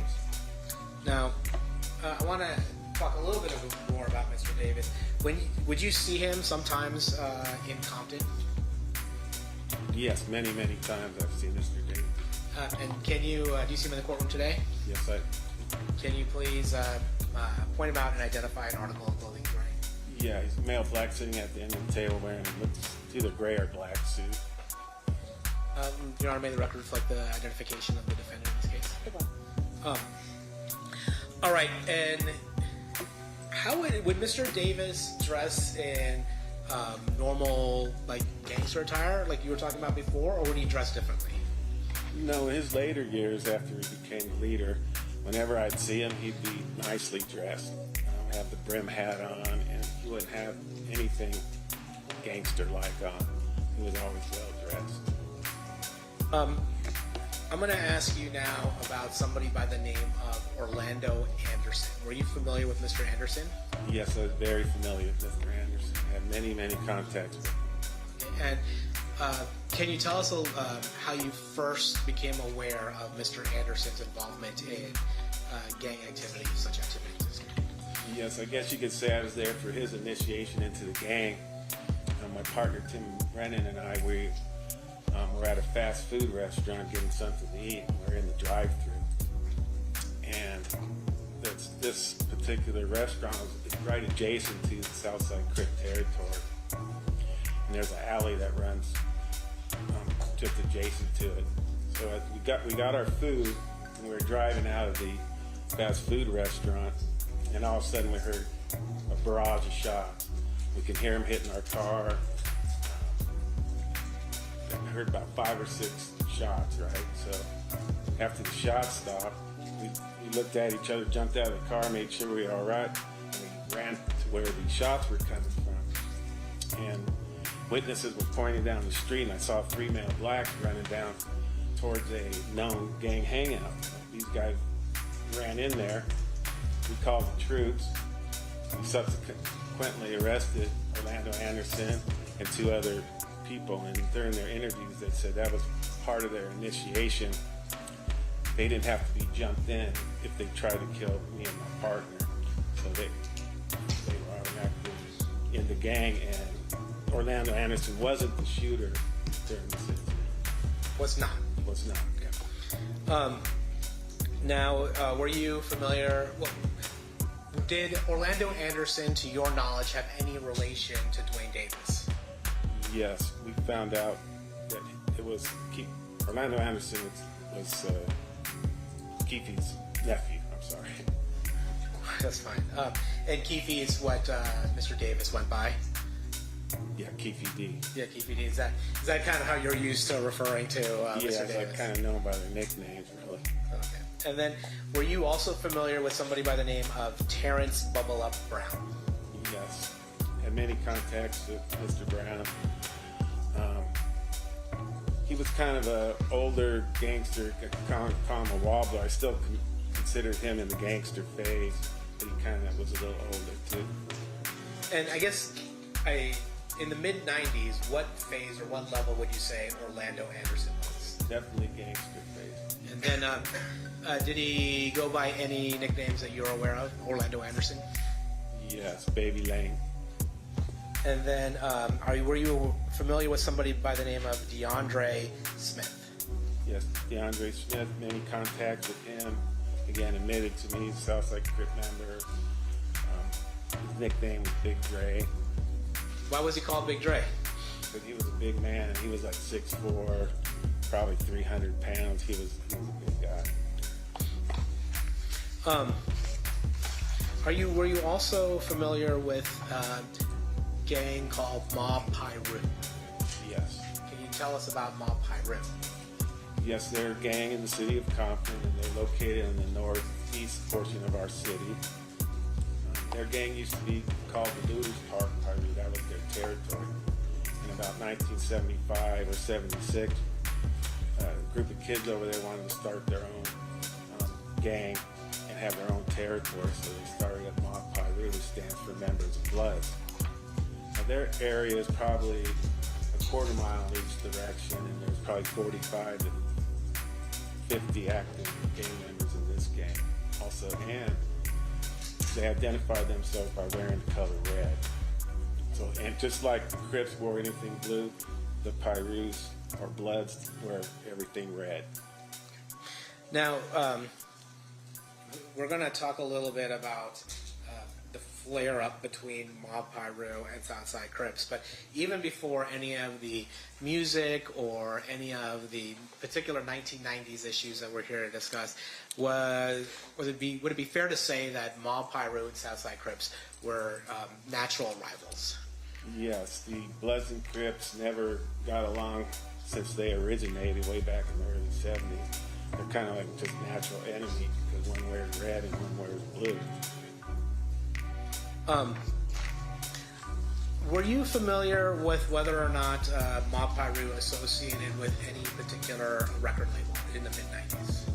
Yes, Death Row Records. And were you, do you know who ran Death Row Records at the time? Yes, Suge Knight. And were you familiar with Suge Knight prior to his ascension in Death Row Records? Yeah, we had contact with him before, but not many, because he really wasn't a gang member. He didn't really hang out, but he grew up in that neighborhood. I'm going to ask you about some of the people that you would associate with the Mob Piru. Earlier, I think now it's last week, we met with somebody named James McDonald. Are you familiar with James McDonald? Yes, very. Do you recall what his nickname was? Yes, Mob James. Now, would you go to the McDonald house in Mob Piru territory?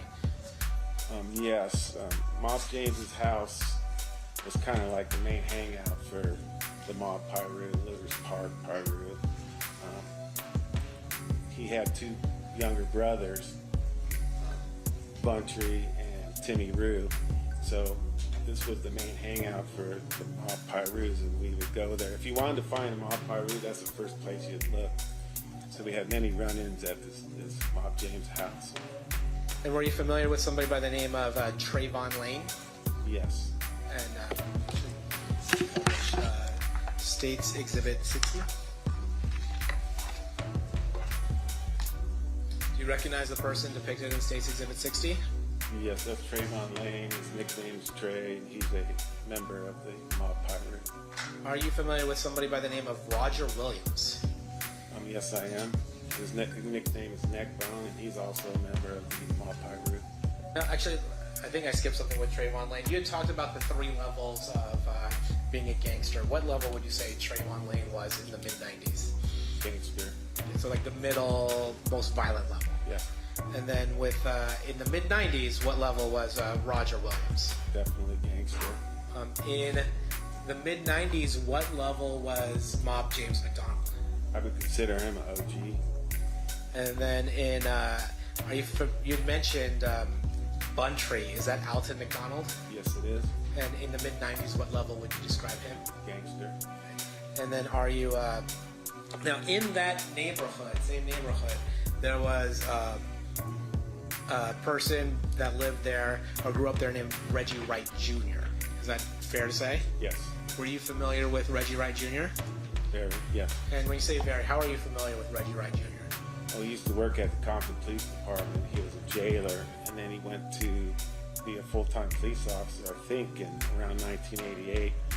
He was only there for like 5 years because he got injured and had to retire.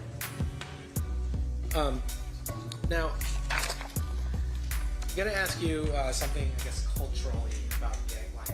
How important is one's reputation in the gang? Very.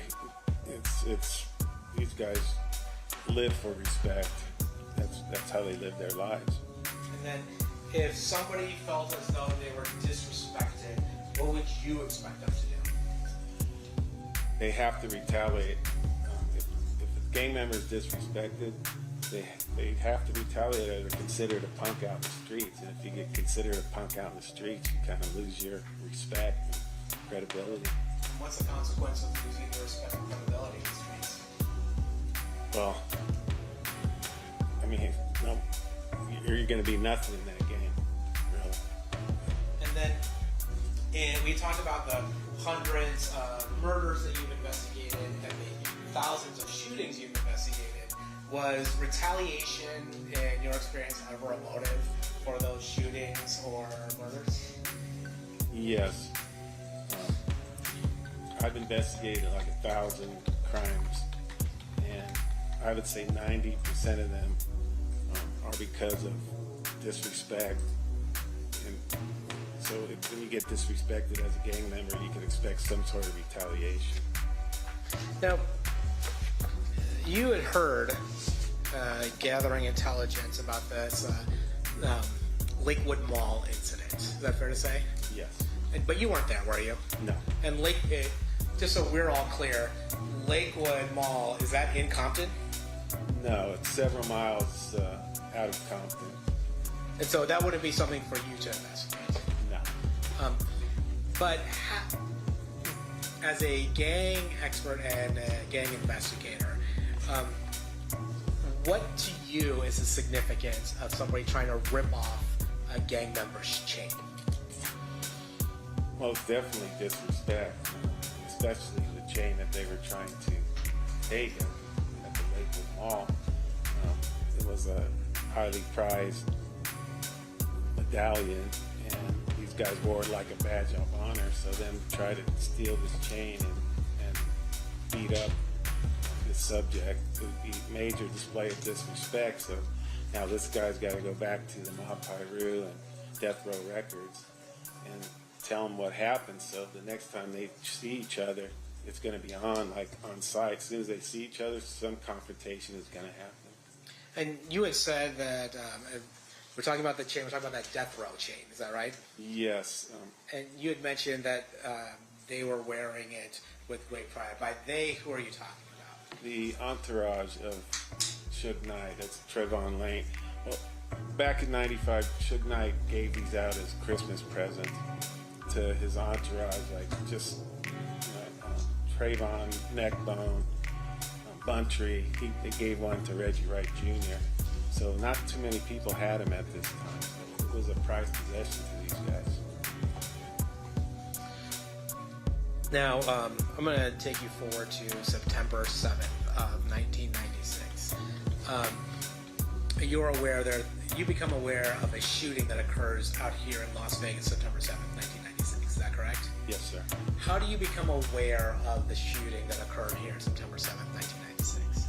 Well, I was at home, and I get a call from my boss, Reggie Wright Sr., and he tells me that, hey, Suge Knight and Tupac were just shot. Tupac's in critical condition, and get ready because it's coming back to Compton. He told me that they thought the Southside Crips were responsible for the shooting. And so when he's telling you this, do you now have to have a response to this? Or why is he telling you specifically to get ready? It probably took identity thieves 3 seconds to steal my identity, but it took me 3 months to resolve the problem. Restoring my identity was a time-consuming nightmare. Now I have LifeLock and won't have to lift a finger. Their experts fix identity theft for you, guaranteed. And all these guys were from Compton. So when they got back to Compton, we expected a war. And was there a war? There definitely was a war. Can you tell us about that? So in the immediate aftermath of the Tupac Shakur shooting, did you notice a uptick in violence in Compton? Yes, 2 days after Tupac was shot was our first shooting. One of the OGs was at a store on Alondra Boulevard in Compton, and he was shot in the back several times, and a 10-year-old little girl got caught in crossfire, and she was hit, and she was in critical condition. And the guy that was shot was a Southside Crip member, and again, he was the shot caller for the Southside Crips. His name is Darnell Brim. Okay, and we've heard Darnell Brim's name before here, but was Darnell Brim part of the same subgroup of the Southside Crips as Wayne Davis? No, he was a Southside Crip gang member like they all were, but there was two factions of it. There was a group called the Burrs Crew, which Mr. Davis ran, and then there was a Glencoe crew that Darnell Brim ran. And is it fair to say that at some point there was a conflict between the two groups that caused the factionalization? Yes, they used to be one big happy family, but there was a disagreement over drugs, or some drugs were stolen from one of the Burrs Crew members, and that's when they split apart. They start fighting with each other, and they split apart into two different factions. Now, in your understanding of gang culture, would Mob Piru, if they're seeking retaliation, would they be discerning about which crew or which part of the Southside Compton Crips they were shooting at, or would it just be you find a Southside Crip and then you start shooting? Yeah, they don't care. When they go hunting for somebody, they don't care which faction he's from. If he's a Southside Crip member, or they're going to go after him. Now, certainly that wasn't the only shooting that occurred in the immediate aftermath of the Tupac Shakur shooting. Is that correct? That's correct. We had 3 murders and 10 attempted murder drive-by shootings that happened within a 10-day period in Compton. And is that when, and were those shootings going back and forth related to Mob Piru and Southside Crips? Yes. So, I mean, you had mentioned earlier, there's 53 or 50 plus gangs in this 10 square mile radius, but during this particular heightened sense of violence, what was happening was the shooting back and forth between Mob Piru and Southside Crips. Yes, but basically what it told me as a gang investigator right after the first shooting of Darnell Brim, to me there was no doubt in my mind that the Southside Crips were responsible, because the Mob Piru had to retaliate, and they had 54 other gangs to choose from, but they went right after the Southside Crips. So there's no doubt in my mind who's responsible for shooting Tupac and Suge Knight. Now, as a result of this, in October, you and your partner Tim Brennan put together a multi-house search warrant. That is correct. What was the purpose of this search warrant? Well, we had two purposes, really. One, there was a war in the city of Compton, and innocent people were getting shot, as well as gang members, and so we wanted to put a stop to that. So by hitting houses on both sides, both the Pirus and the Crips, we wanted to quell the violence and try to stop it. The other reason was we wanted to try to help Las Vegas PD with their investigation of the shooting of Tupac and Suge. And when you said you wanted to help the Las Vegas Metropolitan Police Department in their investigation of who shot Tupac and Suge, can you elaborate more on how you believed this search warrant might help Metro in its investigation? Yes, the way we handle gang-related homicides is when we did these search warrants, we find a reason, hopefully, to arrest them. We find guns or narcotics in their house, and then we bring them down to the station. So you would have all the players that were involved, like that we heard about, that were involved in the shooting of Tupac Shakur. So we rounded them all up, and hopefully Las Vegas PD would come down and try to interview him, try to get one of them to cop out, or to try to put him in Las Vegas, whatever they want to do on their investigation of the murder. We rounded up all the people for him, so that's how we help him. So the search warrant served two purposes. You have an active war going on, and you're trying to slow the violence in Compton, but you're also thinking, well, maybe we can get some of the folks who we think might be involved in the Tupac shooting to start talking as well. Correct. Did Las Vegas Metropolitan Police Department send detectives out here for that purpose, or out there for that purpose? Yes, they sent 2 detectives. Now, with regards to the search warrant itself, were a number of firearms recovered as well? Yes.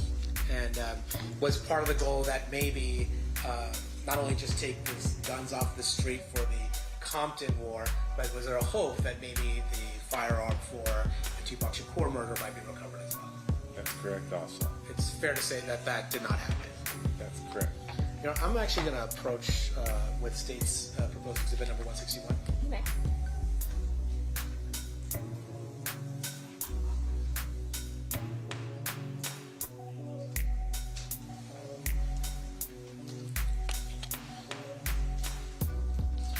I'm showing you what's proposed State's exhibit number 161. I gotta get my glasses on. No problem.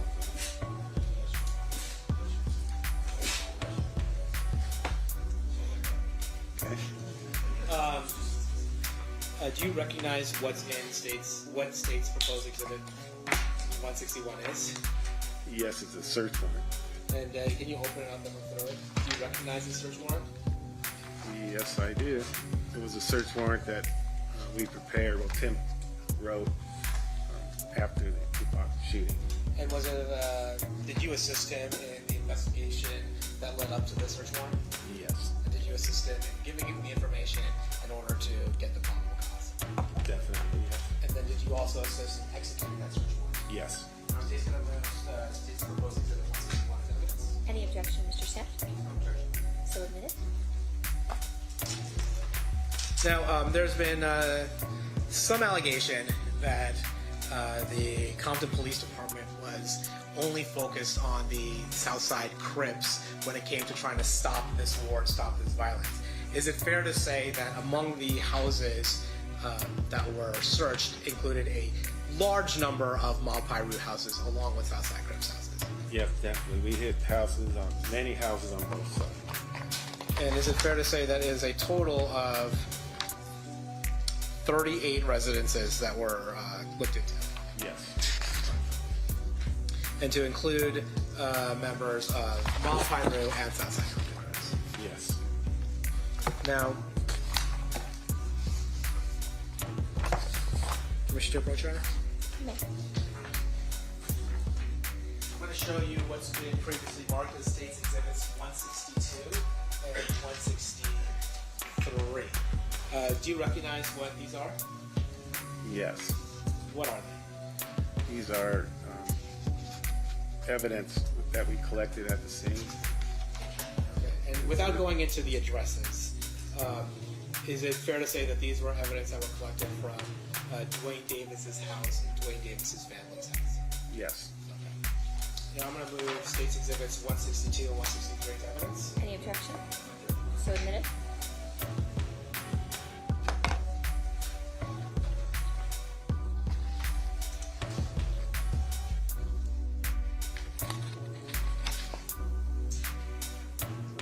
Okay, I'm going to first turn your attention to State's Exhibit 162. Yeah, you just want me to point the address. Don't worry. Point the address. Maybe take it off.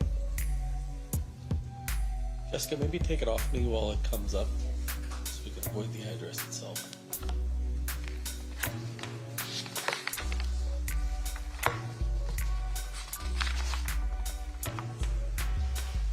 What page do you want? The fourth page, please. Actually, no, I'm sorry. Can you do the second page first?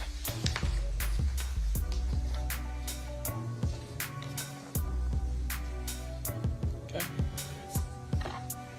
Yes.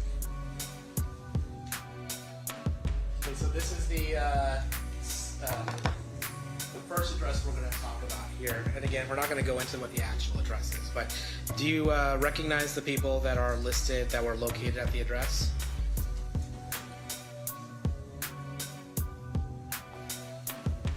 Yes. And fair to say they were members of Mr. Davis's family? Yes. Now I'm going to turn your attention to the next page. And under on line number 5, do you see what's listed there as the receipt? Yes. And line number 5 is one hotel's receipt. Is that correct? Yes. And then line number 6 is one Compton Municipal Court subpoena. Is that correct? Yes.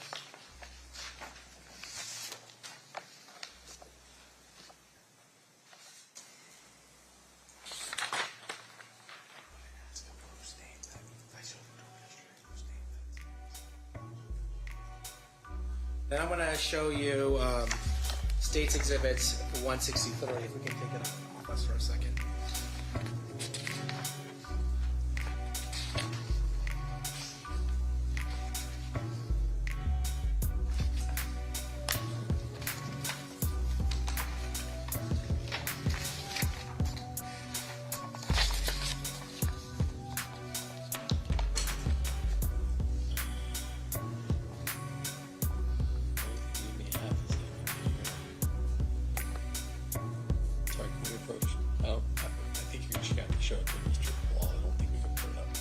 Okay.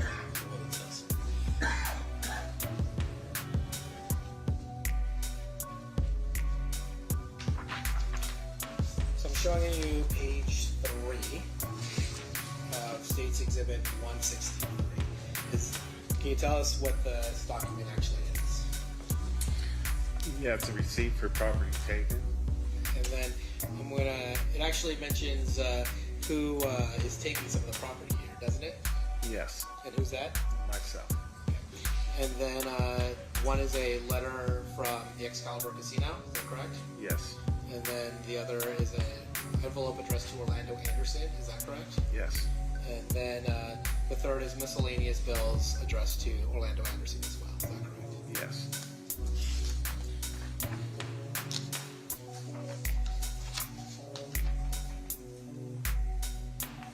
And all of these 3 items were collected by you, is that fair to say? Yes. So from Mr. Davis's home, and well, we'll start with 163. We have from Mr. Anderson's home, we have a receipt from the Excalibur. Is that correct? Yes. And then is part of the reason why you're collecting that receipt is because it's relevant to the investigation as to who shot Mr. Shakur? Yes, we thought it might be significant that it showed that Mr. Davis was in Las Vegas at the time of the shooting. I guess this one's Mr. Anderson, correct? Yeah. And then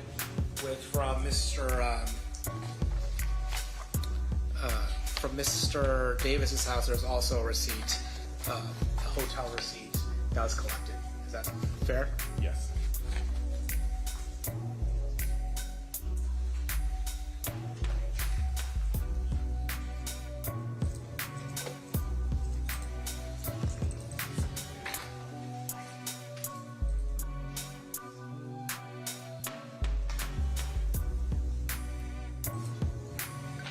I'm going to approach. I'm going to show you States 160, and we're not going to talk about the addresses specifically, but the 2 addresses attributed to Mr. Anderson and Mr. Davis. One is at the top, and then one is at the bottom with a red dot. Is that correct? Yes. It's fair to say that they are very close to each other. Yes. Remove 160's evidence. Any objection? No objection. So admit.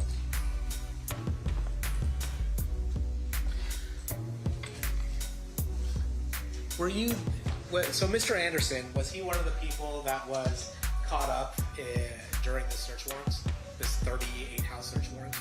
Yes. And was Mr. Davis around during the 38 house search warrant? No, we couldn't locate him. So you were able to locate Mr. Anderson, but Mr. Davis was just not around. Correct. and you don't know why or how that is. That's correct. But with regards to Mr. Anderson, it's fair to say Mr. Anderson at that point is a person of interest, at least, in the shooting of Mr. Shakur. Definitely, yes. And then at that point, do you make him available for questioning with Detective Becker from LVMPD? Yes. And does Mr. Becker make an attempt to question Mr. Anderson? Yes. And did any useful or relevant information come out during the course of that questioning? Not that I was aware of. Now, let's fast forward a little bit.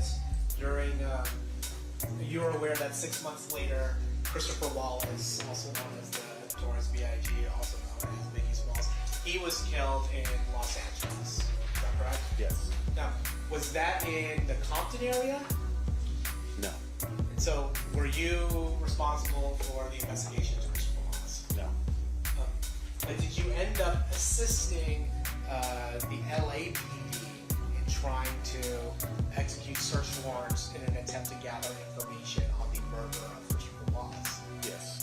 Why were you the person, or you and Mr. Brennan the person that LAPD would ask for assistance? Because we knew who all the players were. And we told them at the time that they had a little internal feud going with each other, and we were getting ready to do search warrants on them. So you were getting ready to, they were having an internal feud. Is it fair to say that the 1997 search warrant served a dual purpose in a similar way that the 1996 search warrant served? Yes. So like in 1996, you have a war between Mob Piru and Southside Crips, and you're also trying to see if you can get any information related to the Tupac Shakur murder. Is that fair? Correct. And then in 1997, you had mentioned that there was an internal feud that had gotten violent. Is it fair to say that the Burris Street crew and the Glencoe Street crew on the Southside Compton Crips, that they had started engaged in their own violent feud? Yes, definitely. And as a result, and at that same time, there was some question as to whether or not members of the Southside Crips may be involved in the murder of Christopher Wallace. Correct. And so, were those two goals, or those two functions, part of the reason or basis for executing search warrants? Yes. Now, I'm going to show you what's been previously admitted as State's Exhibit 136.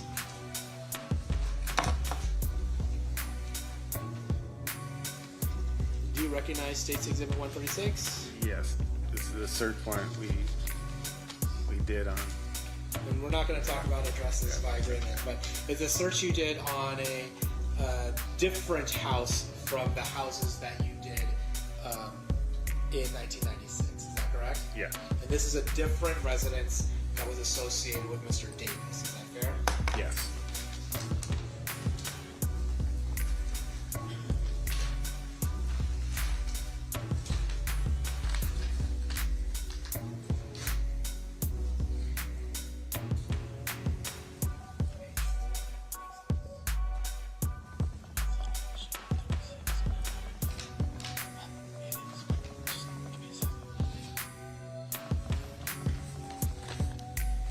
Reports about this, John. We're just pulling that up.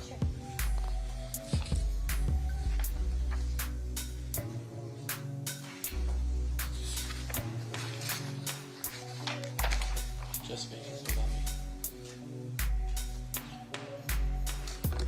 And Mr. DiGiacomo, do you mind zooming in a little bit?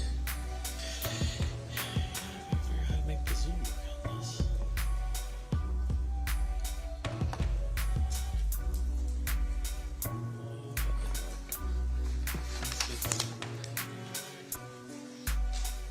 The Zoom tool's not working. Well, Mr. Ladd, we're going to do this the old-fashioned way. It's going to be up there, but I want to show you page 4 of 136. It's still up there on the screen as well. On page 4, we have another receipt of property taken. Is that right? Yes. And on line 4, what do we have? A money due bill for the Monte Carlo Casino. Now, in relation to this search warrant, as well as can only take property that would be related to the investigation, correct? Correct. So, like, if I couldn't take just any random property just because I have a search warrant, can I? No. You have to take things that are related to the actual search warrant. Correct. Now, I am going to ask you, did you spend, you said you had worked at Compton till about, actually, let me rephrase. How long did you work at the city of Compton for?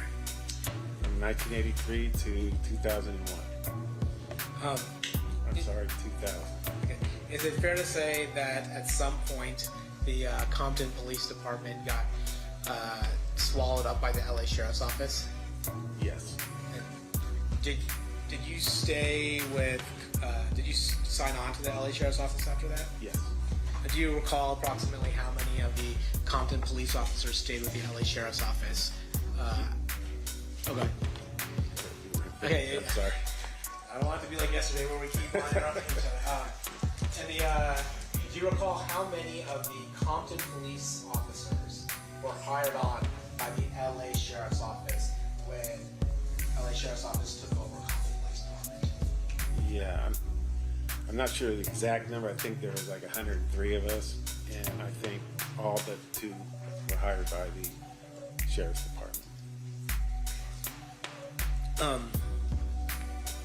Now you ultimately left the LA Sheriff's Office, is that correct? Yes. And then where did you go to work after that? I lateraled over to an agency, Garden Grove PD in Orange County. Probably a little bit safer than the Compton Police Department. You could say that, yes. It's still a busy city, but it wasn't nothing like Compton. And then during that time period is when you started giving talks with Detective Brennan regarding your experience working blood and Crip gangs in Compton. Yeah. Is it fair to say that Detective Brennan is no longer with us? Yes, he passed away of cancer several years ago.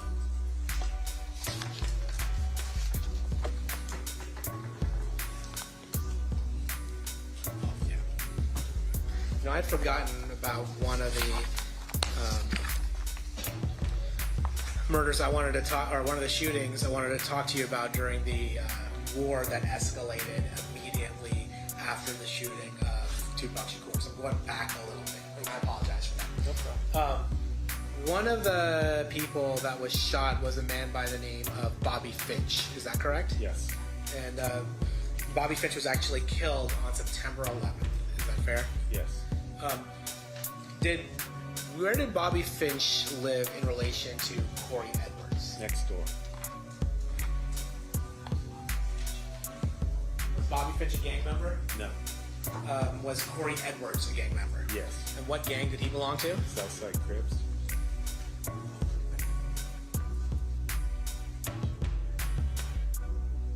And do Bobby Finch and Corey Edwards look alike? Yes, they did. Seal pass witness. Does anyone need to use the restroom before we get into cross? Seeing no hands, Mr. Stamp. Oh. The fan favorite pretzel bacon pub cheeseburger is back at Wendy's. Stacked with beer cheese. Okay, perfect. All right. During this recess, you're admonished not to talk or converse amongst yourselves or with anyone else on any subject connected to the trial, or read, watch, or listen to any report or commentary on the trial of any person connected with this case by any medium of information, including without limitation, newspaper, television, internet, and radio, or form or express any opinion on any subject connected with this trial until the case is submitted to you.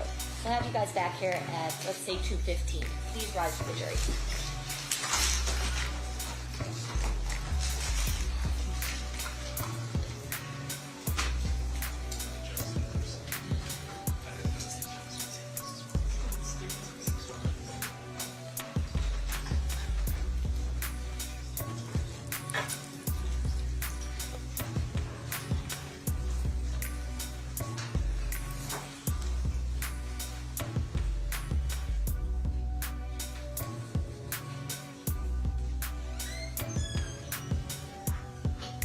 For the record, the jury has exited the room. We'll be in recess.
another nigga like me. Make a hoe get up on the bus like Lee. Thinking I'ma gas you up like I'm the other dudes. It's not likely, baby. I am a G. I'm 093. You other motherfuckers better get out the speed. Sippin' just never been in my character.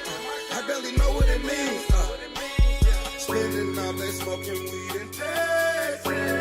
Getting into bullshit with your best friend. Standing drinking, now you sleeping with the next man. So why you think I should trick off the question? I can't go, girl. I can't go, girl. While I was sick with him, no, girl. Is you slow, girl? Bitches that constantly look for attention. Make me lose my patience. When me and my feelings, we gon' be waiting. When I get gassed up at the gas station. Never gonna be the one to gas you up. You know that little pussy was spectacular. You got a lot of niggas who be happy. I'll never be the one that's gonna gas you up. Gas you up. Gas you up. I can't be the one that's gonna gas you up. You got a lot of niggas who be happy. I'll never be the one that's gonna gas you up. I'm just fighting the fools, gaslighting, no wrong, gon' gas you up. Boom, kicking out bro, was ready for the spike and kicking that bitch out. You don't gotta like me. You can go ahead, kickbox, but not the original. I'm the question, so I ask the questions. Don't ask me no questions. Where you been, girl? You not talking clean, girl. I don't know where you been, girl. I don't care about this, girl. You're not making sense, girl. This is the real world. You don't know what's real, girl. We the ones to feel, girl.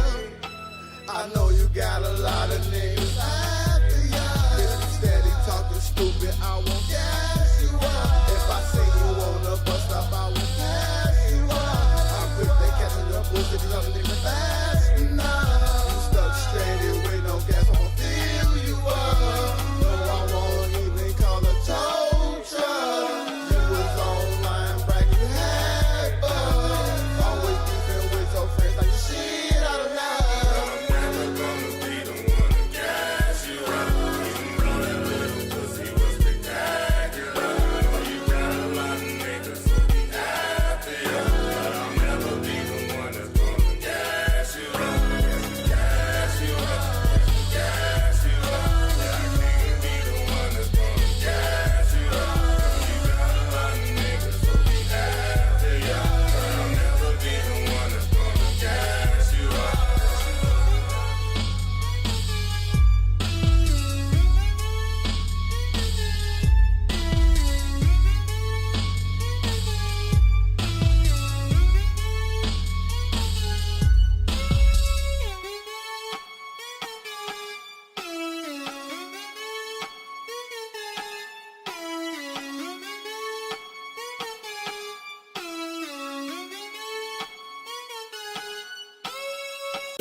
Nothing better, I shouldn't have to say it. This here is nothing, just some everyday shit. When I hang up my jersey, I bet they display it. This level of skills, you'll never obtain it. They wonder how I sustain it and vividly paint all these pictures I'm painting. Cause I was a little nigga on the blocks of the fifth. The coldest rapper, something I've been proclaiming. All your favorite rapper terrible. These niggas sweeter than caramel. If one of these niggas ever say something that's even kinda clever, that'll be a miracle. Fuck being lit, I'd rather be lyrical. Most of these niggas just out in the years. I analyze the boy, that shit is scientific. scientifical. Niggas be mad, so I keep me a blick or two. I'm the man of this rap game. I'll put hands on all these niggas. Used to try to be cool, now I get on beats and just maul these niggas. Used to be like them, go figure. Then I had a moment of clarity like I was Jigga. I've been calling y'all music cause y'all know why. Cause none of you niggas deliver Tory Lanez.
This here is nothing, just some everyday shit. When I hang up my jersey, I bet they display it. This level of skills, you'll never obtain it. They wonder how I sustain it and vividly paint all these pictures I'm painting. Cause I was a little nigga on the blocks of the fifth. The coldest rapper, something I've been proclaiming. All your favorite rapper terrible. These niggas sweeter than caramel. If one of these niggas ever say something that's even kinda clever, that'd be a miracle. Fuck being lit, I'd rather be lyrical. Most of these niggas spins out in a year or two. I ain't a lot of boy, that shit is scientifical. Niggas be mad, so I keep me a blick or two. I'm the man of this rap game. I'll put hands on all these niggas.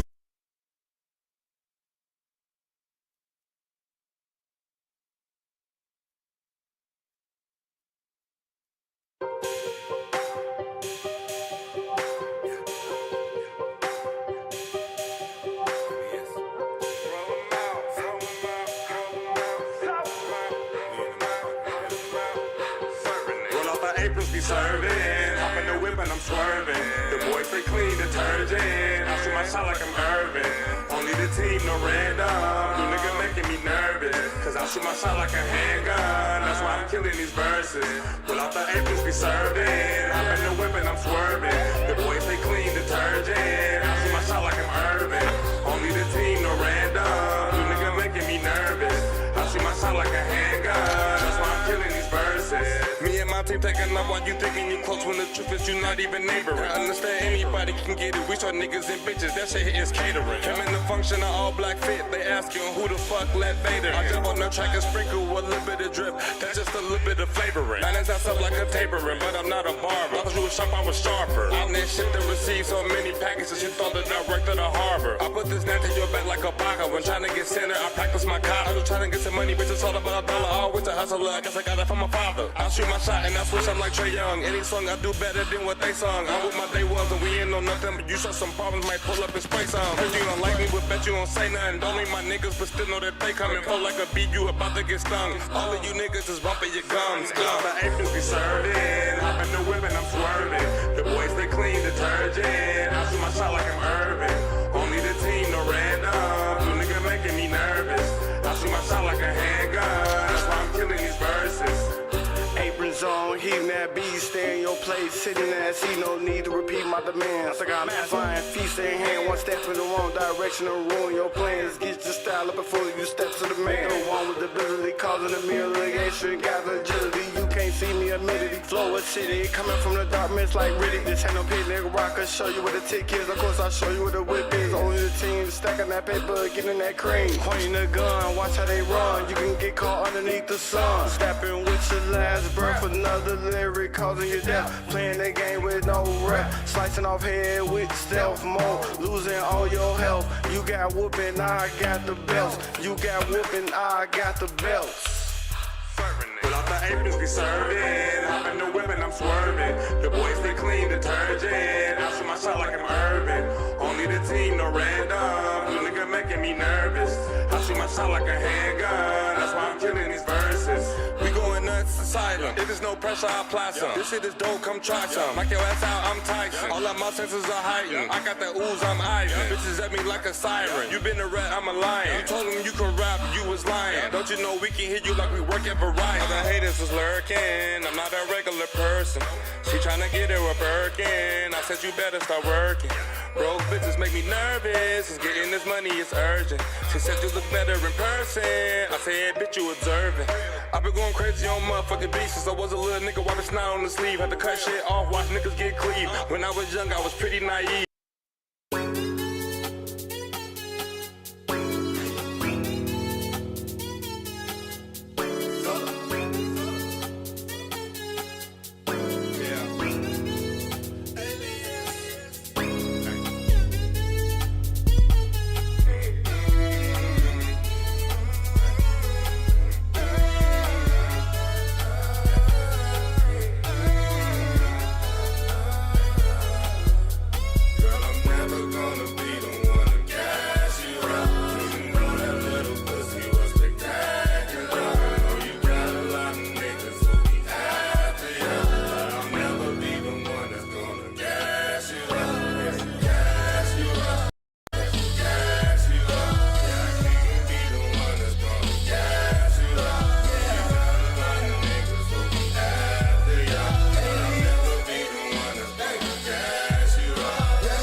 I can't see, girl. I can't see, girl. Please, you ain't never met another nigga like me. Make a hoe get up on the bus like Lee. Thinking I'ma gas you up like I'm the other dudes. It's not likely, baby. I am a G. I'm 093. And you other motherfuckers better get up to speed. Sippin' just never been in my character.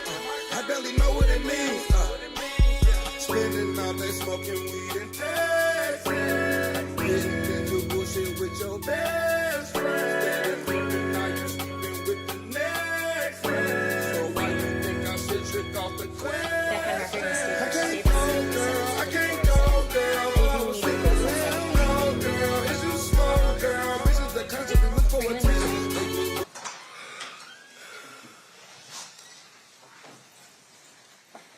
Not ready yet. I guess we should stand since they're coming in.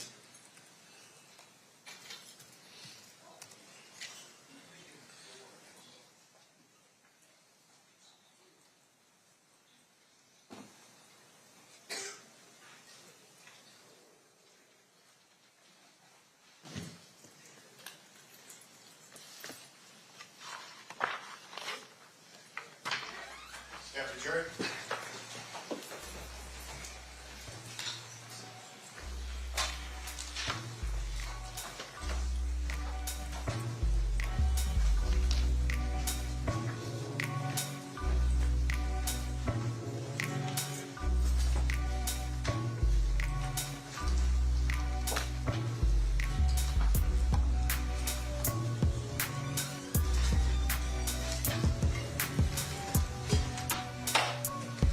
Did the party stipulate to the presence of the jury? Yes, sir. Maybe. All right, we're on cross. So whenever you're ready, Mr. Samp, you may proceed.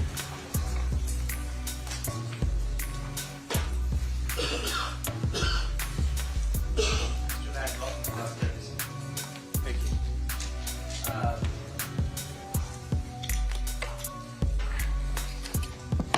Now, during your time in Compton, seems like it was a pretty colorful time while you were there. Very active, yes.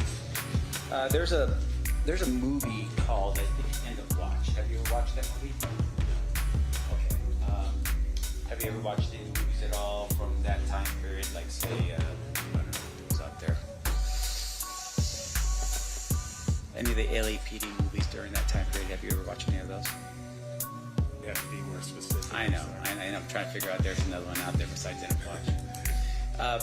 But I have a question. You share basically your experience working as a Compton police officer to the time you started working as a detective for gangs in a book that you wrote. Yes. And that book is called and entitled Once Upon a Time in Compton, right? Yes. Okay. Now you do write this book in addition to Timothy Brennan, your partner. Yes. Now, in the book, I've read the book, and when you guys are working together as a team, it's Tim and Bob, right? In the book, you guys, Tim and Bob, we did this. Tim and Bob, we did that, right? Yes. Now, the book itself, as you created the book, fair to say that was a book that I would think that you would be proud of, the work that you put into the book. Yes. And in terms of the book itself, you could sit here basically as you're talking with us and this jury today, that the book is accurate in terms of what you recall during that time, right? Yes. And you would have taken great pains to make sure that book was accurate before it was published. Yes. For instance, if you read something in the book that wasn't accurate and it wasn't published yet, you would make a note to either tell Tim or this other lady, I think her name is Lolita, that hey, this isn't quite right, I don't remember that. There would be some discussion, maybe changes, right? Yes. And in order for you to write the book, and I think you published this book in 2017? Correct.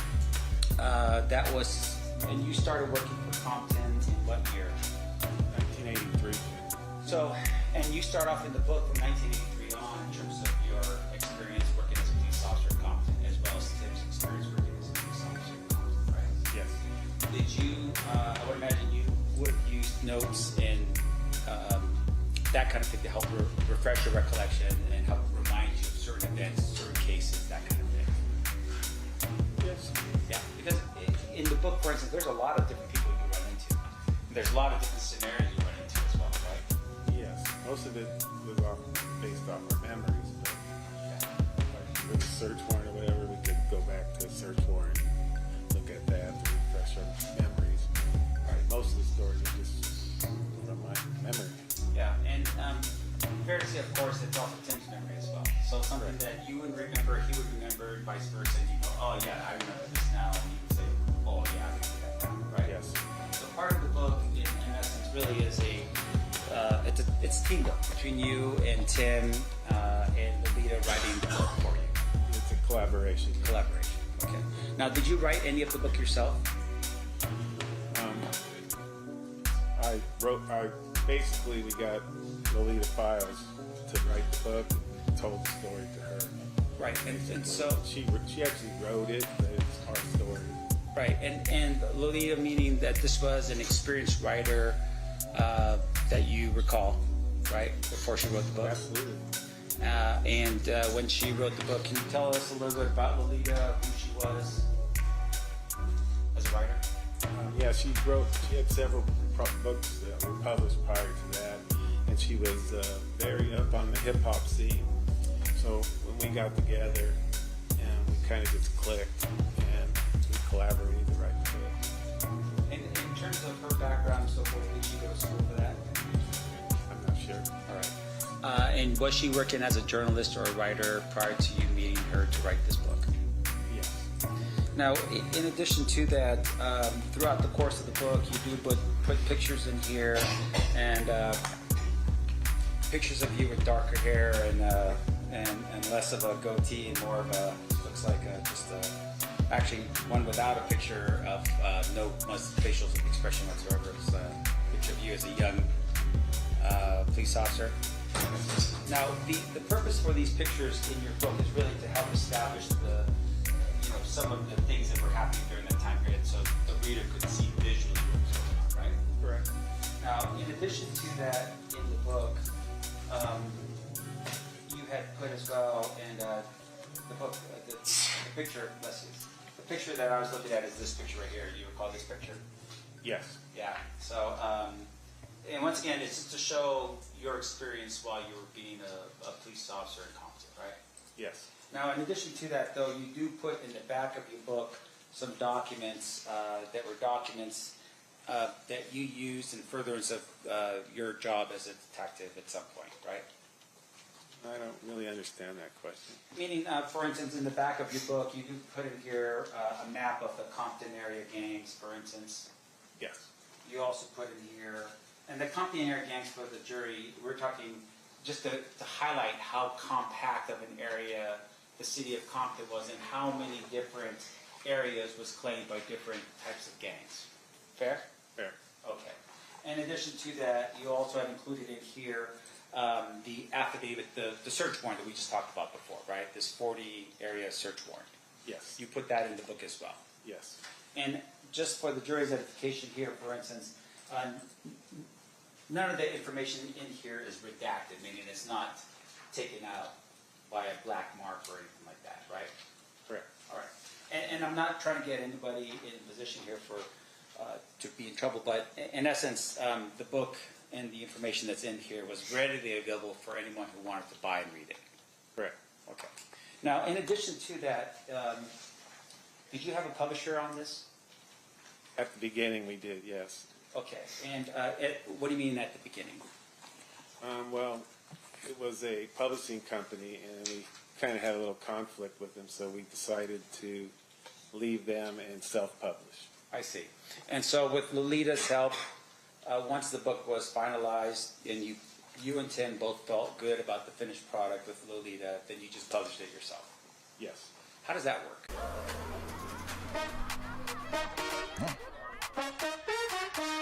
Give me some of that wow. Move to the beat, drop down.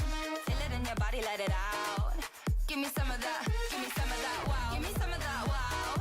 Move to the beat, drop down. Feel it in your body, let it out. Give me some of that. Wow, love that. You should totally get that. I'm off, and I know how to turn them on. Well, let me ask you this in terms of what was happening with Amazon. Once you submitted it to Amazon, Amazon becomes a platform that sells the book. Yes. And so if someone's interested in the book, they just look it up and they click and they buy the book. Correct. Now, at some point, though, as they're buying the book, you receive a record as to how many people have purchased the book, right?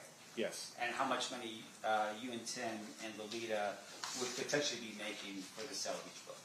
Correct. Now, in this case, for instance, with the sale of each book, I would imagine Amazon would have taken a pretty big chunk of the proceeds from the sale of each book. Yes. You don't make much money. Yeah. And so even though you're selling, and with regards to Once Upon a Time in Compton, can you tell us how many of these books that you sold? No. Okay. I'm assuming at some point you did receive a check. Yeah. Okay. But not something that you could retire on. No, definitely not. Okay. And in terms of your books, do you remember how much they cost, how much you were selling them for? I thought it was $15.99, but I'm not positive on that. Okay. Now, one of the things that's in your book as well is you had, there was a part of the book where you had identified a MGM Grand ticket to the Tyson Selden fight. Do you recall that particular image in your book? I think it was, yeah, we covered that out of Suge Knight's house. Yeah. And with regard to that, if I show you, let me just do this book here. Your Honor, if I could approach and ask the clerk to mark this as proposed.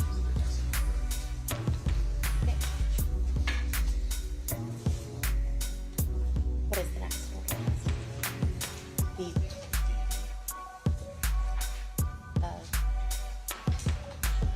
is it B? Okay, got it. It'll be a minute. Oh, was there any objection? I apologize. I'm still saying first.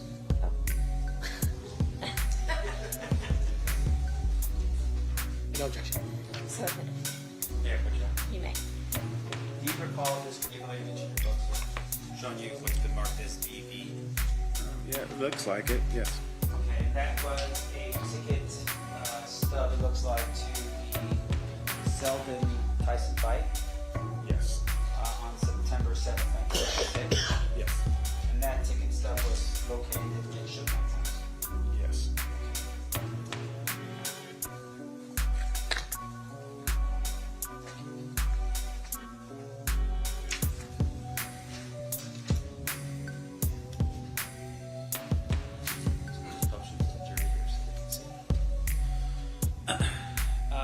Do you recall when Suge Knight's house was searched? The day that I think it was October 2nd, the day we served all 38 search warrants. I see. And so his house was one of the houses that you were searching to basically try to quell any potential violence in Compton as gather information. Yes.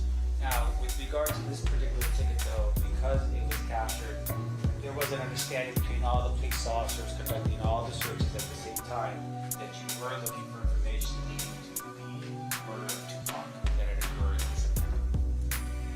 Yes. So, with regard to this ticket, for instance, because it was the Selden Tyson fight on the night of Tupac's murder, this ticket was obtained by you or kept in evidence as part of your investigation. It wasn't part of our investigation. It was for Las Vegas PD. Right. So let's get a little bit into that. So, and I want to make sure that the jury understands. So, in terms of the actual murder investigation itself, that was the jurisdiction of Las Vegas Metro. Yes. And so, which I guess is difficult here, right? Because potentially everyone that's a potential suspect in the Las Vegas murder potentially would have been residing in Compton, right? Not necessarily, but most of them did. Yeah. And so on this particular day, when you're out executing the search warrant with all the different locations, you had invited the detectives that were assigned to the Metro homicide investigation here to come out to Compton to be present so that they can interview people if they wanted to. Correct. All right. And so this particular piece of information would have been something that they would have been interested in, I would assume. Yes. All right. Now, we talked a little bit about what was also found, and you had indicated that there were some receipts, some hotel receipts that were located.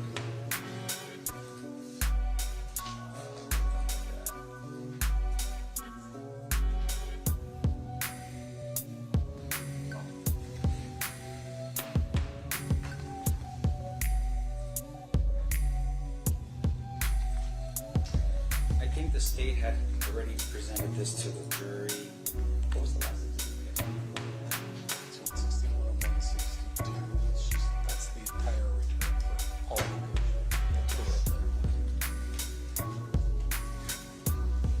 Sir, what you were showing earlier in terms of the affidavits in this case, fair to say that the size of the affidavits that were shown to you, and once again, this is for the state, or for the jury's edification. State's Exhibit 161. This particular affidavit was actually a lot bigger, right? What do you mean by that? Well, meaning, for instance, that you were targeting some 38 houses, which means that each house had its own paperwork attached to it, which would have made this document a lot bigger than what this document is. Oh, for sure. Yeah. And then with regards to the document, we're targeting or focusing on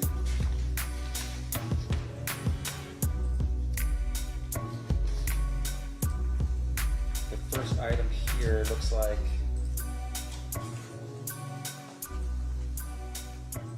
was a let's see here. In State's Exhibit number 162, there was a reference here to a hotel receipt. Right? Yes. Now, the property report here that we're looking at on 162, which I will show, this is the property report that we referred to earlier, right? Yes. And the hotel receipt that's on there is one of the items that was taken from this particular property, right? Yes. Do you have that receipt? No. So unlike for instance the Suge Knight ticket indicating that there was a fight and so forth, Las Vegas, September 7, 1996. This indicates that there was something taken, and that would have been that hotel receipt. But you don't have it here. Correct. You have it. You know where its location is at all. Now, in addition to that, you also, in one of the other homes, had indicated that there was a letter from the Excalibur Casino, and so forth. I'm going to show you this document here. This is State's Exhibit 163. And just want the jury's application. So it looks like here on number 1, this would have been the receipt of property taken, correct? Correct.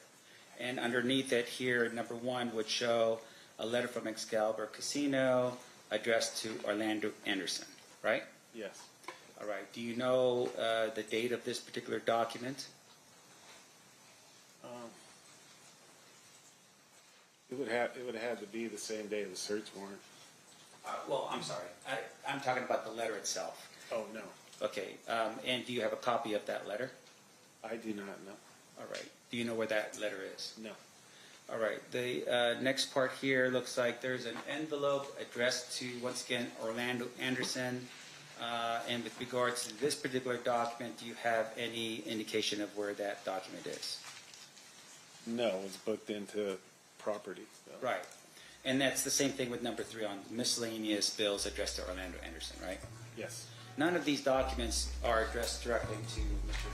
Dwayne Davis, okay? Yes.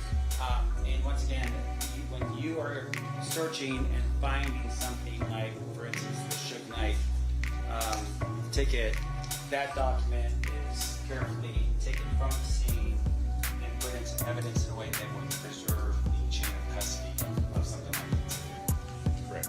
Now, in this case, when you searched either the 2 residences in this case, did you find any indication at all? Any MGM grand ticket of being on the second row of the fight? Anything at all that would indicate that Mr. Davis was actually in Las Vegas?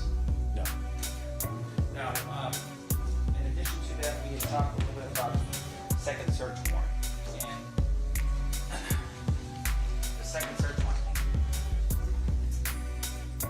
is this one here, States Exhibit 136.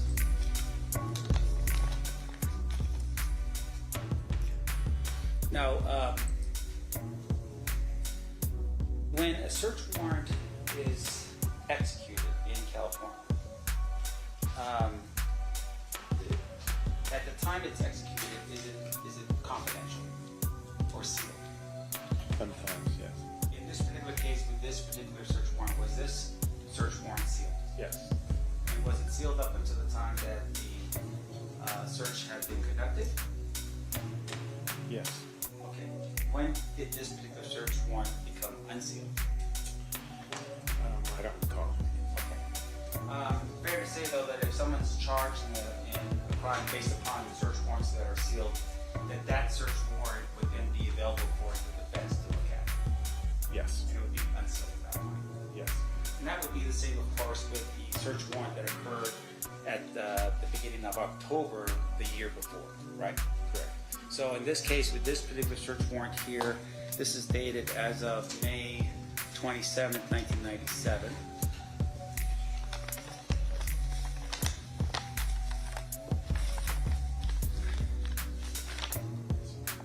On this particular one here, you had indicated the following. This is on page 4 of this document. The information that I think we're most interested in is line 4 of that document, right? Yes. Meaning that, once again, these are items that were taken from this home, and those items were put into your property or evidence box. Correct. And number 4 is a money due bill from the Monte Carlo Casino. Right? Can you tell us the date of when this money due bill was for? No. All right. And once again, your search in this particular regard was actually May of 1997, right?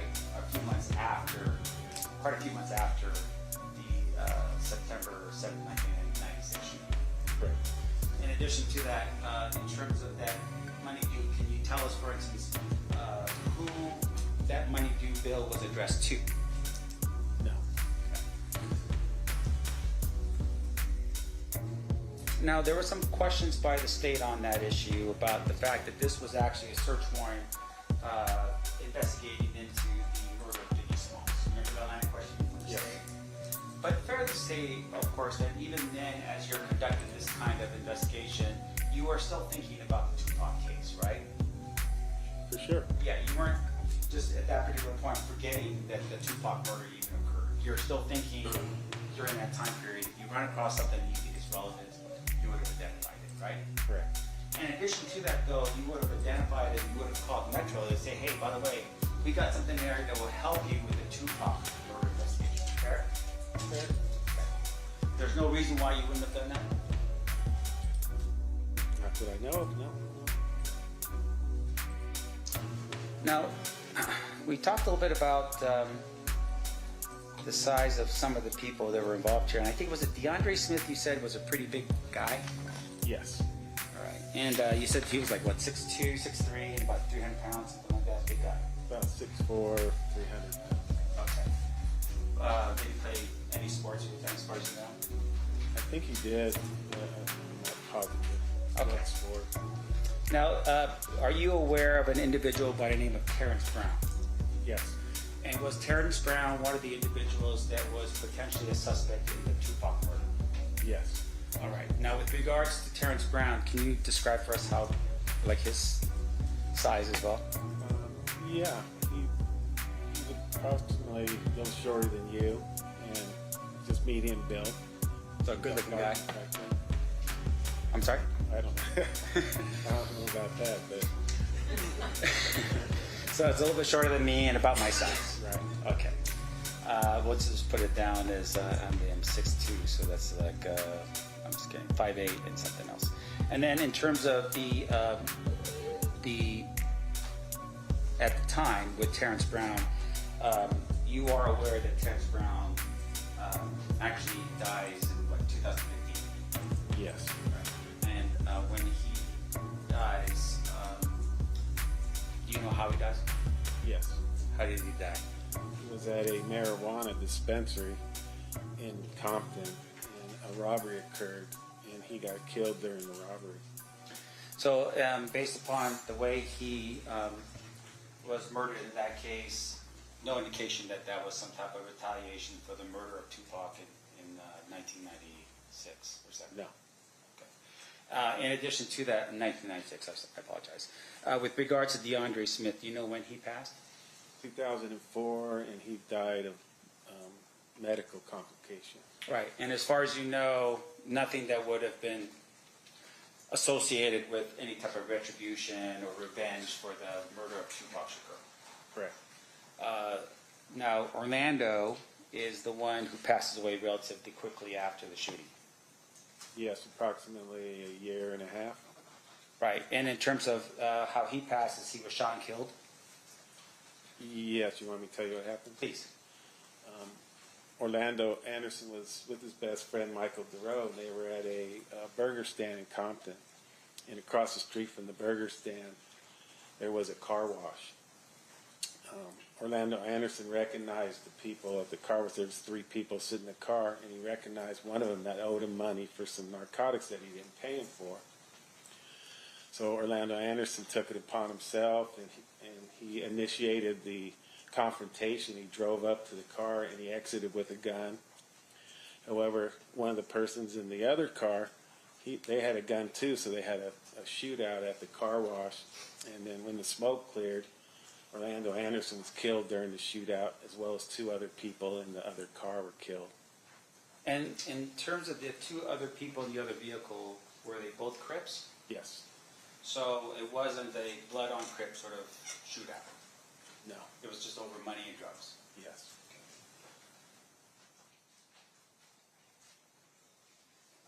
Now, we've had some discussion here about Darnell Brin. And you're familiar with Darnell Brin? Yes. And the way I'm understanding this is that within the Southside Crips, you had 2 different factions. Correct. You had the Glen Cove faction with Darnell Brin. Yes. And then you had the Burr Street faction. Correct. Now, in terms of the 2 different factions that we have here, the Burr Street faction was a faction that was dealing with the drugs, mostly? Is that how it goes? Can you repeat that? In terms of the Burr Street faction, that they deal in drugs.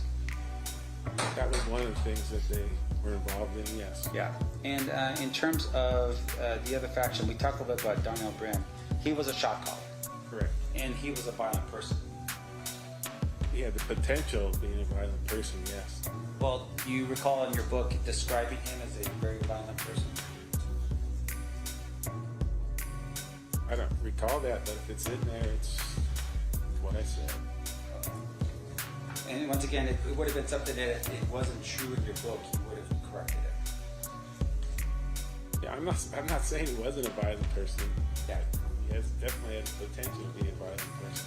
And isn't it fair to say, though, like even in your book, that you describe him as being someone that was implicated in some attempt murders, that kind of thing as well? Absolutely. Darnell Brim. Yes. Now, Darnell Brim is shot in the back how many days after the shooting of Tupac Shakur? 2. And in with regards to the shooting in the back, do you know who shot him in the back? No. Okay. We were told it was Pyru, so.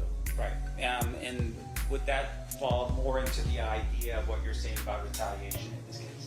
Yes. Now, there are other people that potentially were considered, I think including the initial investigation here, as being part of the Tupac murder. Do you recall a person by the name of Noel Spank Johnson? Yes. All right. And he is also a Southside Crip member, part of the Glen Cove crew. Correct. All right. Do you recall a person by the name of Jerry Monk Bond? Yes. All right. Once again, part of the Glen Cove crew. Correct. And then also Orlando Anderson. Correct. Okay.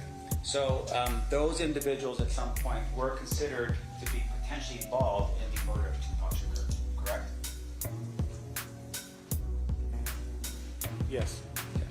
Now, in addition to that, when you had conducted the searches on Mr. Davis's home and the locations that we're at, did you ever find money? Not that I'm aware of, no. No vast sums of money for somebody making 20% of $4 million a month? No. How about expensive clothes, like stuff that was worth, suits worth $6,000, anything like that? I don't recall the clothing that was inside. Yeah. But in terms of, just information about the individual's living conditions, for instance, did you find any expensive cars that he owned or anything like that? Besides the lowriders and stuff that people put a lot of work into. Well, them are expensive cars to me, so yes, we did. And when you say lowriders, we're talking about, are we talking about lowriders here or BMWs? Monte Carlos, hydraulics, all that kind of stuff. Sure. And in terms of the Monte Carlos and the hydraulics, Mr. Davis was actually part of what they call a lowrider club in Compton? No, I wasn't aware of that. Okay. You're not aware of, let me ask this next question. But in terms of the vehicles we're talking about, they were not for, Mercedes-Benz, BMW, nothing like that. They were just modified cars. Correct. Now, in addition to that,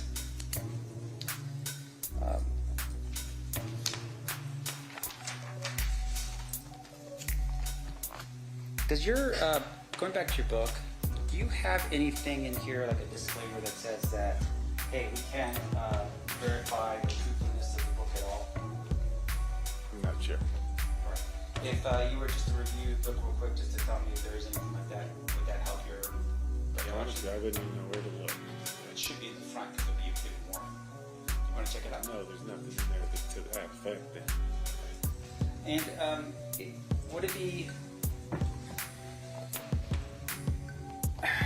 Have you ever read a guy by the name of Greg Kading's book, Murder Rap? Some of it, yes. Can you tell us who Greg Kading was? He was an LAPD sergeant. Okay. Did you have any interactions with him? No. Did he share in any investigation that you were involved in? No. Did your partner have any work with him? Yes. And the work that we're talking about is in the task force that was assigned to investigate the murder of Biggie Smalls. Correct. And he was part of Tim Brennan was part of that along with Mr. Kading. Correct. All right.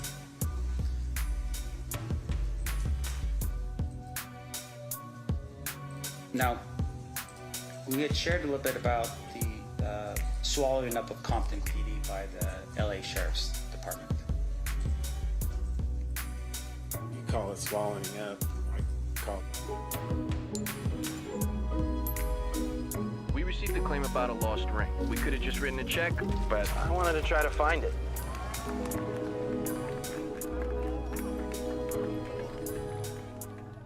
Thing that happened, but I can explain it to you if you want. Well, I mean, obviously there's a lot of moving parts, right? Yes.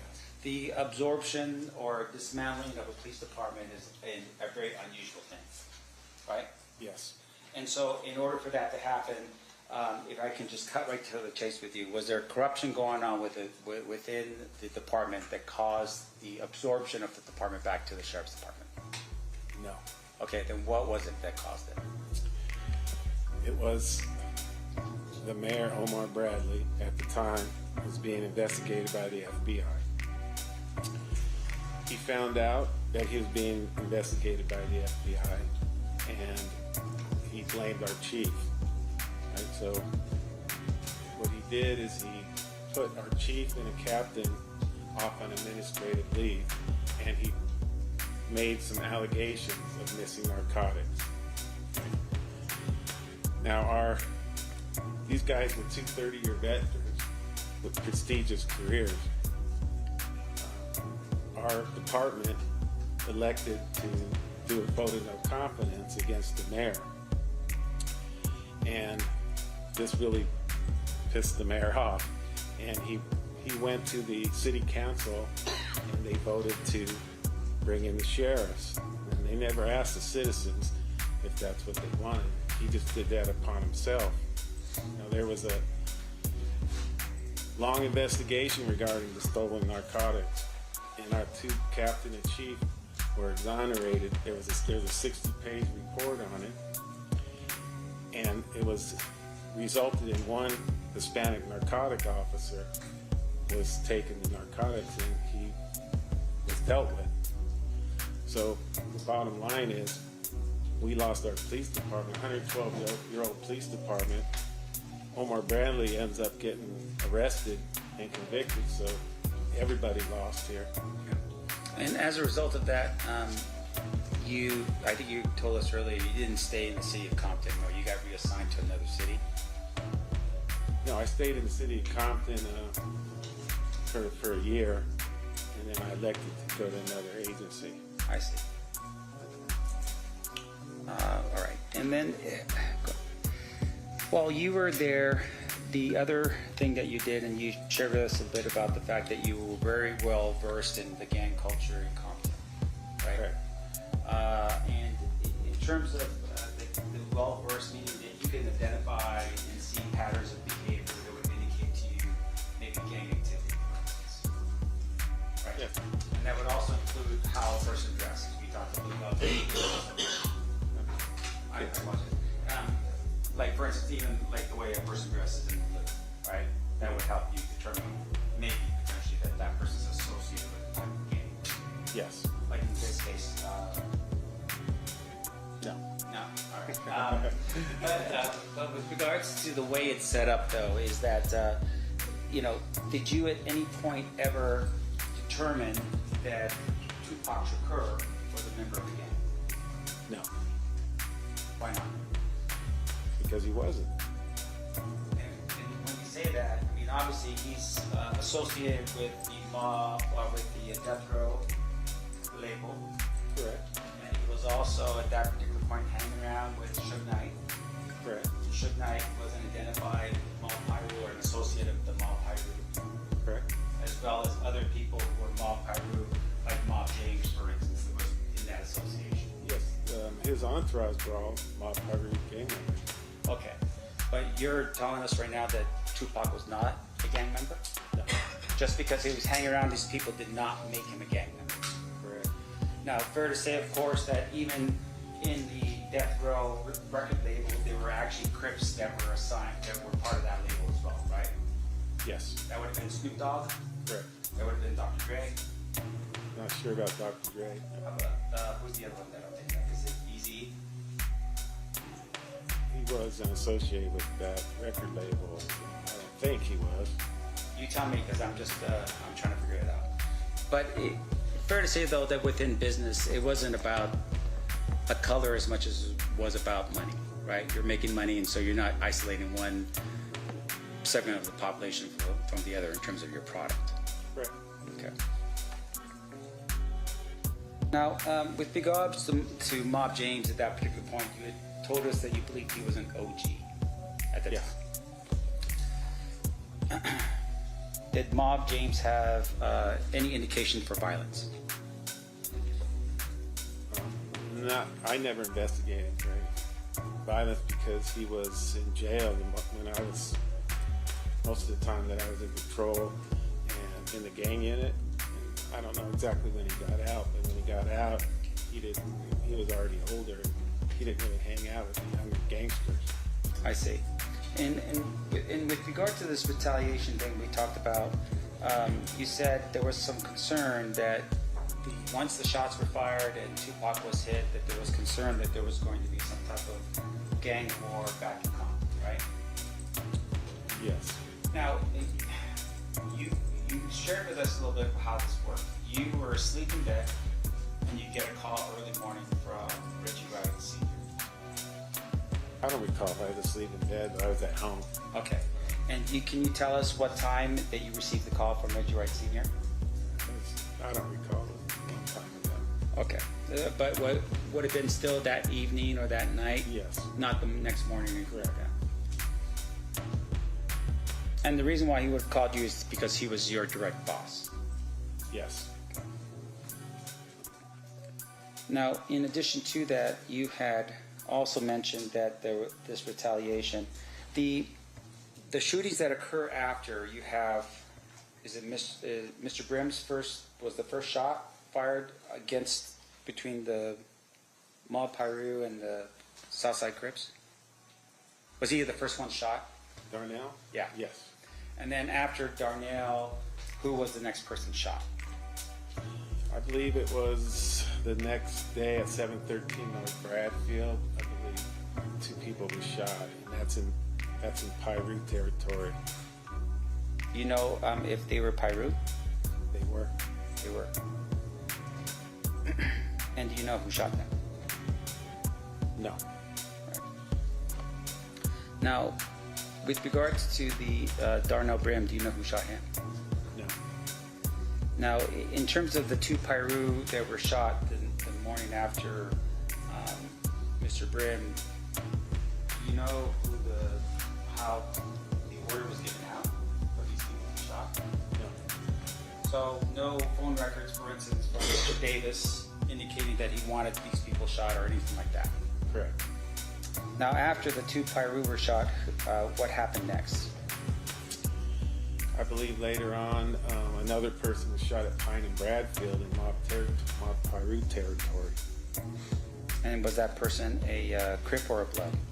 The person that was shot was Piru affiliated, yes. Okay, so 2 Pirus are shot that day, and then later on that day, another Piru affiliate was shot. Yes.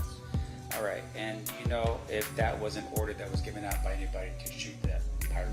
No. Okay, and then the next Piru the next person shot after that was who?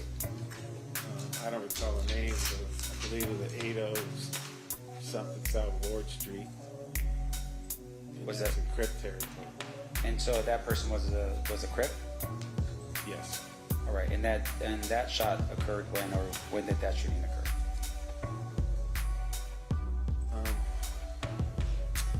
I don't recall. All right.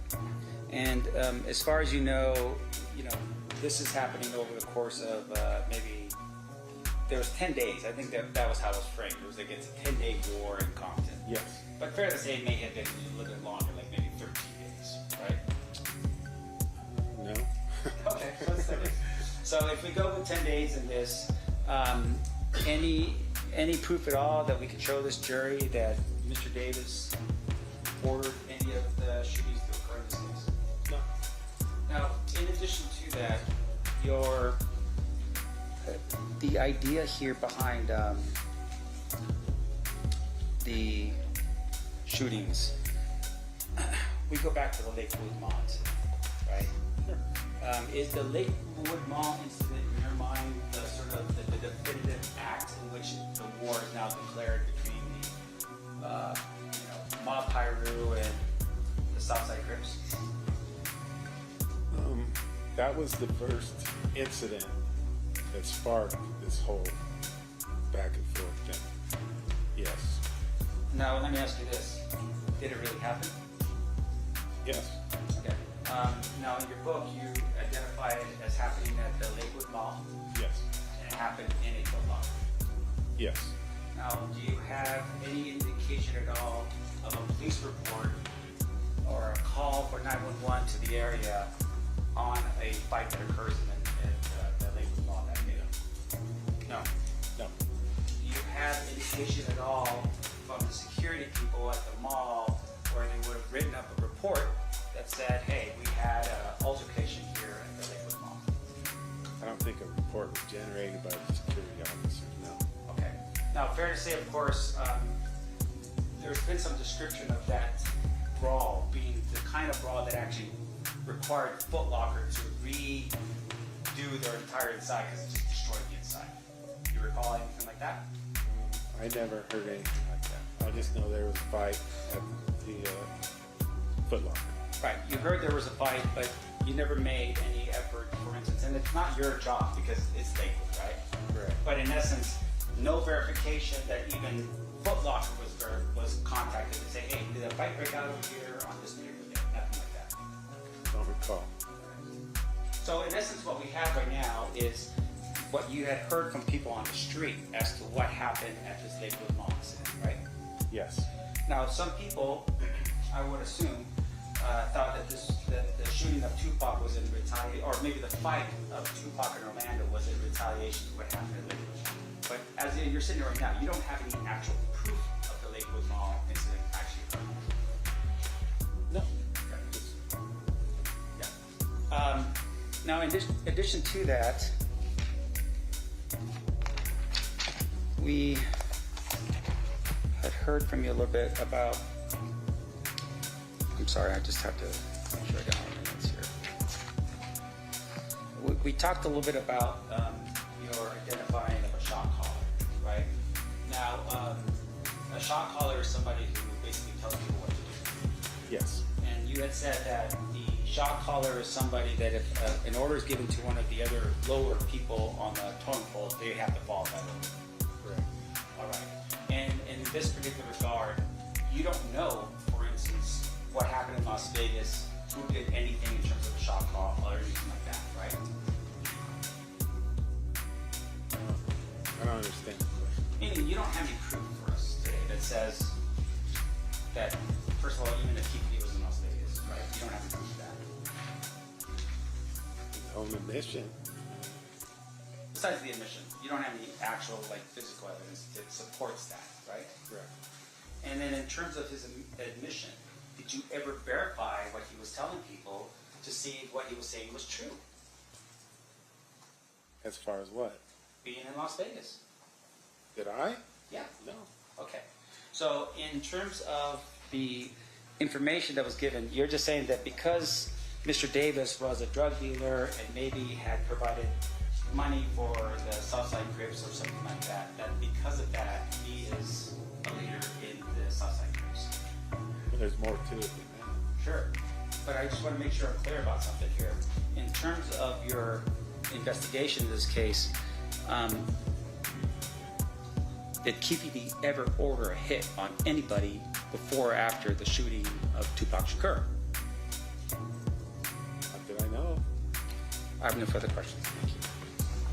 All right. Redirect by Mr. Paul. Yes. Let's start where Mr. Sam. So, Mr. Samt asked you if you had any proof that Mr. Davis was in Las Vegas at the time of the Tupac Shakur murder. And your response was, his admission. Right. Now, you have investigated hundreds of homicides, is that right? Correct. Have you ever relied on a defendant's or suspect's admission to form a case? Yes, sir. In fact, in gang cases in particular, where witnesses defendant's admission of committing a murder powerful evidence used to prosecute. Yeah, that's how basically that's how most of our gang crimes get solved, is by self-admission or incrimination. Okay, and then Mr. Sanft asked you about you don't know that whether or not Mr. Davis ordered the hit. And to be fair, you weren't in the Cadillac, were you? No. Okay. But let's go through Mr. Sanft's logic. You had said that Mr. Davis was a shot caller within the Southside Clips. Is that fair? Yes.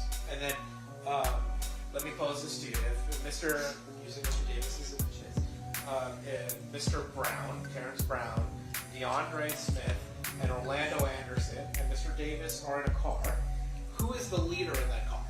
Mr. Davis. Who is the shot caller in that car? Mr. Davis. And so if a shot is coming, if those four people are in a car, and shots are coming out of that, who has to give the authorization?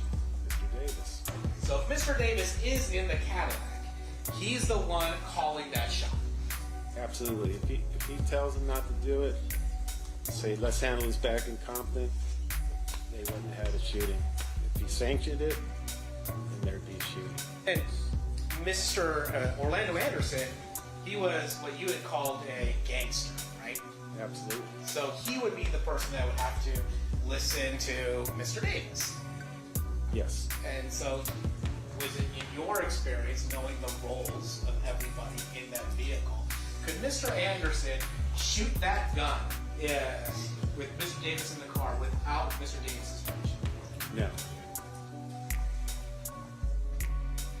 Now let's talk about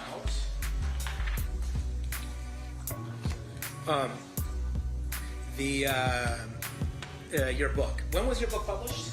2017.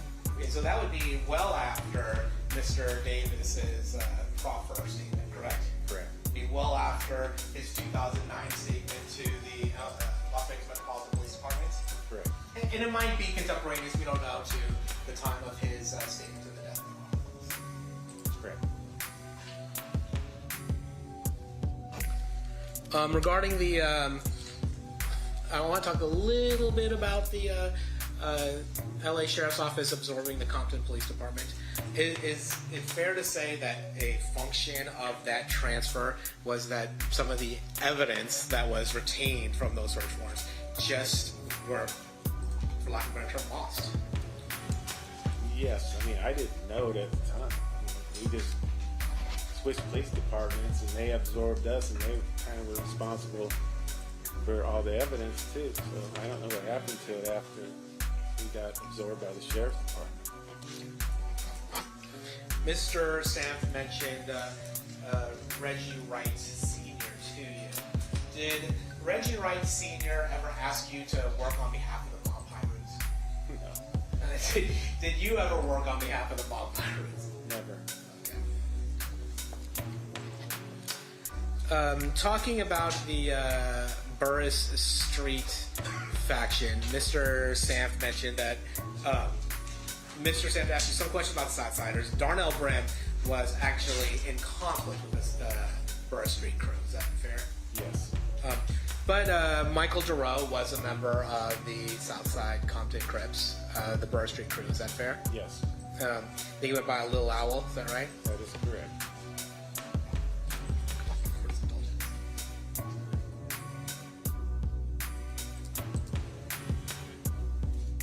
Were you aware that the court actually has taken judicial notice of the fact that Little Owl was actually in custody during the September 7th, 1996 murder of Tupac Shakur? That is correct. Kind of hard for him to be the person responsible for the murder of Tupac Shakur. Now, Orlando Anderson, he was also a member of the Burris Street crew. Is that fair to say? Yes.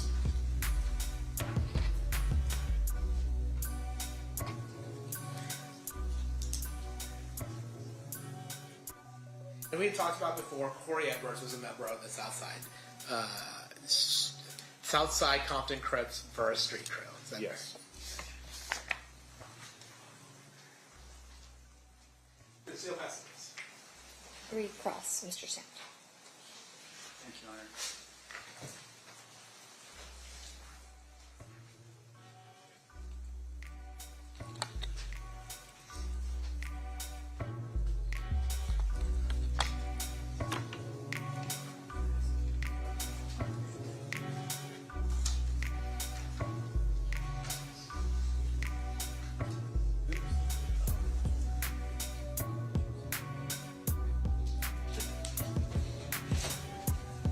You get, I mean, we'll get a clean finding for you.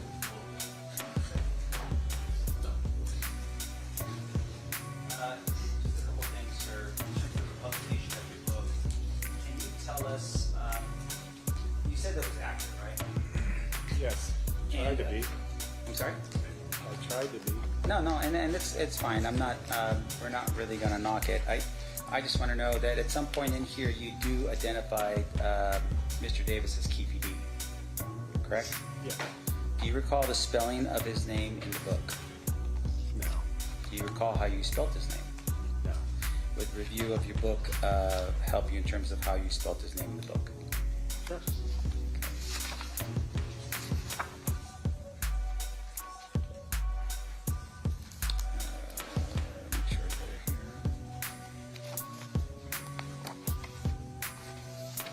Can I approach? You may.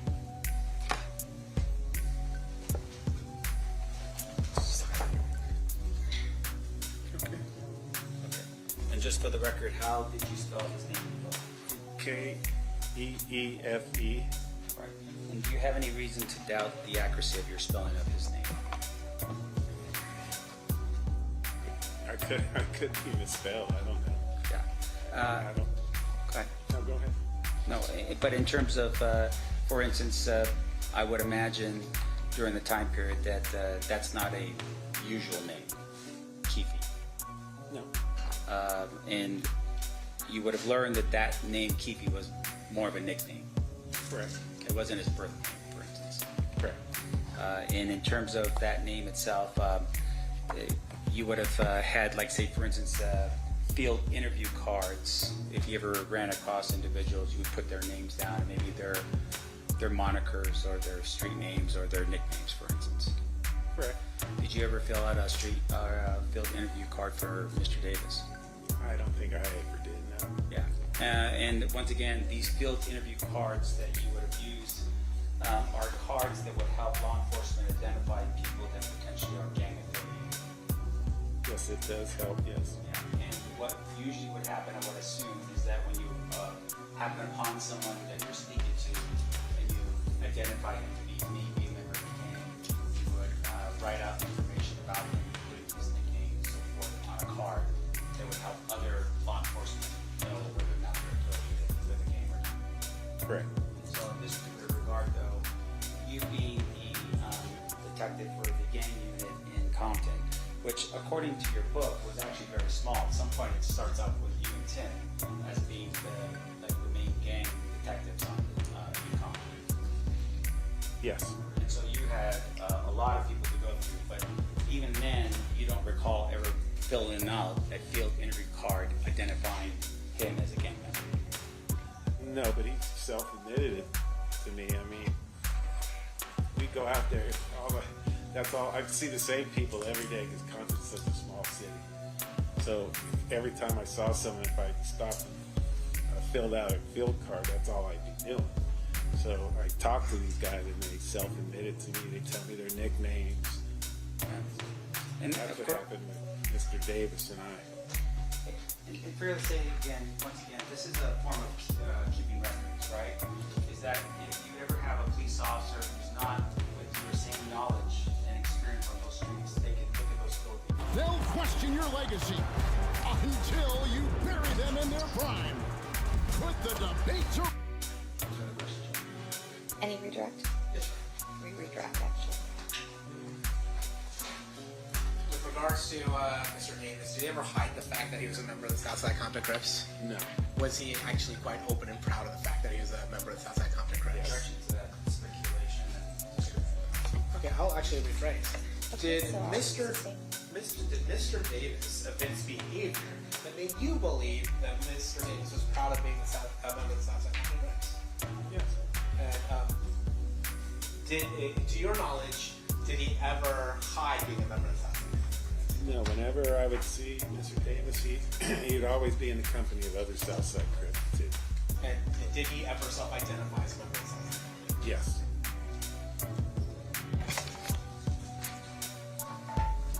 Is that it for you, Mr. Poole? Yes. Anything else, Mr. Stamp? Ladies and gentlemen of the jury, any questions for this witness? Okay, we have a few.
All right, a couple questions. You got a lot of questions. Okay. Why is Tupac not seen as a mob pyro while in company of other members, but Mr. Davis is? Well, there's nothing that documented Tupac as a pyro. Now, he associated with them, but he didn't live their lifestyle. He was a rapper.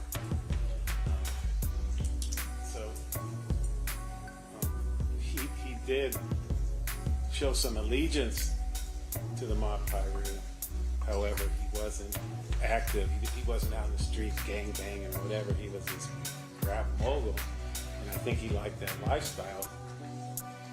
Okay. From what you have observed regarding Reggie Roy Jr., would he have been considered affiliated or in connection with Mob Pyro or any other gangs? No. Reggie was the head of security for Death Row Records, and he was actively employed, and the difference is the entourage, they were paid by Suge Knight, but they played a different role. Reggie could carry a firearm like the rest of the people that he employed, but the entourage, not saying they didn't carry firearms, but they couldn't do it legally. So there's a big difference there. Is it fair to assume there wouldn't need to be orders from Mr. Davis for members of the Crips to carry out retaliatory shootings, considering there was an active war between Mob Pyro and the South Side following the shooting of Tupac? In other words, is the order implied even if the shot caller does not explicitly say shoot? Yes, if the shot caller's not there, then gang members are going to do what they do. If they're going to go out hunting, they're going to go out and shoot, even though it might not be sanctioned by a shot caller. But if he's present, they're most likely they're going to do what Mr. Davis tells them to do. But if he's not present, then they're going to do what they did. Did Orlando get permission to have that shootout at the car wash, seeing that he was a gangster and not an OG? No, it's like I said, Mr. Davis wasn't there. These guys are gangsters, and when they confront somebody, I mean, it's on. It's going to be on. He doesn't need to be sanctioned by Mr. Davis. Now, if he does something wrong, and when he gets back, he brings heat on the neighborhood or whatever for doing something stupid, then he'll be disciplined for it. So when they're out in the street gangbanging, it's a whole different story because Mr. Davis is not present. Did the Las Vegas Metropolitan Police Department ask Compton PD to help them with the murder investigations at the time that Compton searched homes on both sides, or was that something you took your own initiative? We took the initiative to ask them to come down, and once they were down here, they never asked us for help. Okay. Any follow-up based on that, Mr. Palal? Yes, Your Honor. With regards to the distinction of whether Mr. Shakur or Mr. Wright were gang members, is it fair to say that you don't become a gang member by hanging around other gang members? That's correct. And you had mentioned earlier that you had to put in some work in order to become a gang member. Yeah, you have to live that life in order to be considered part of it. And with regards to putting in work, what are some activities that one does? Not specific to mob or Southside, but just in the gang culture. What type of work do you have to put in order to be considered actually a gang member as opposed to a guy who hangs around gang members? You're gonna be out there being active, doing drive-by shootings, getting in fight with other gang members, carjacking, anything that's gonna get you some respect within the gang. They're gonna be out there doing it. So you had mentioned acts of violence, primarily shooting. Is that Yes. correct? In fact, that's how you had mentioned how Orlando Anderson got put on is by being part of a group that John H. is. That's correct. And then you would also, with being part of the narcotics trade, and I guess that's two of a lawyerly word there. Selling drugs, is that one of the ways that you get considered putting in work to become a member of a gang? Yes. And as long as that money is going towards the gang? Yes, because money made from the sale of narcotics is the lifeline of every gang in Compton. So the money that they get from selling narcotics, of course they buy more drugs, they buy more weapons, but most of these guys don't work. So the money made from the sales of narcotics, they buy cars, they pay their rent, everything that they do is generated from the sales of narcotics, the money made from that. And so while Mr. Shakur or Mr. Wright Jr. may have been around the mob pirate, is there anything to suggest that they were putting in work to become members of the mob? Definitely not. And let's contrast that with Mr. Davis. Was it, in your observation, training and experience with Mr. Davis, engaged in the narcotic sale for the purpose of benefiting his outside companies? Absolutely. Any questions based on the juror questions, Mr. Sand?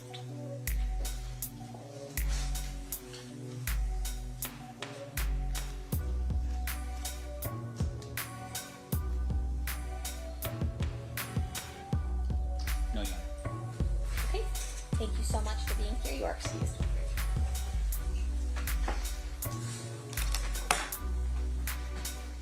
Last witness for the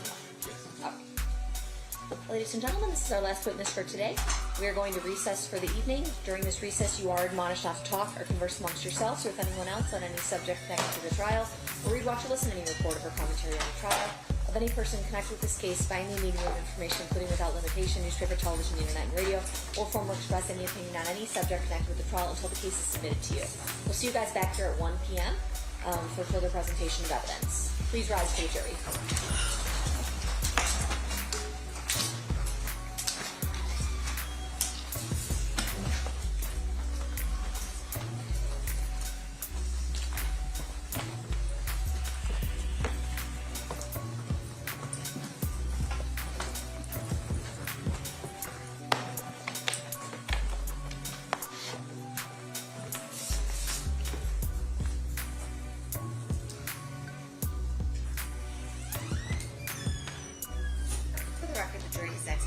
Anything we need to address outside the presence? One thing. Mr. Sand asked that the entire 180 be returned from the search warrant. We had no objection to that, so we'll bring a clean copy to Mr. Sam to push tomorrow. Also, I still need to correct the 2017 transcript and audio. I'll have that brought forward tomorrow. What exhibit will be returned to? Will it be a defense?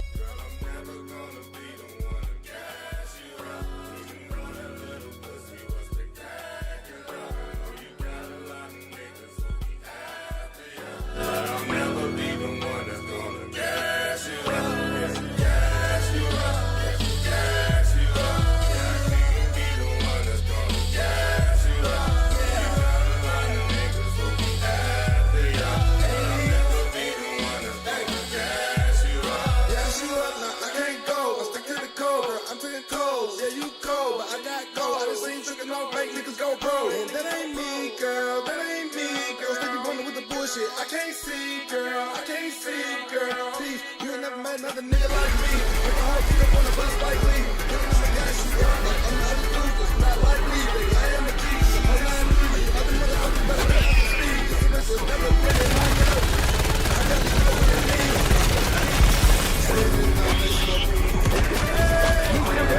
Right now.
cold, yeah, you cold, but I got gold. I done seen tricking on fake niggas go pro. And that ain't me, girl, that ain't me, girl. Still be running with the bullshit. I can't see, girl, I can't see, girl. Please, you ain't never met another nigga like me. Make a hoe get up on the bus like Lee. Thinking I'ma gas you up like I'm the other dudes. It's not likely, baby. I am a G, the 093.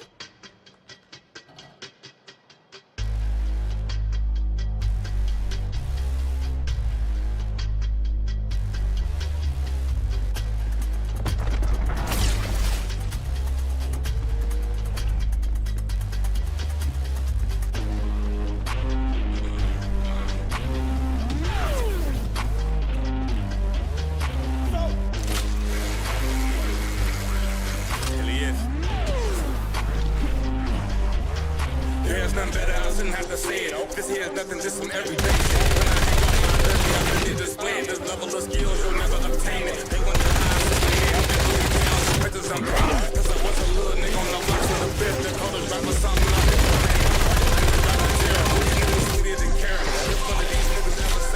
Let's give the feet the better than this.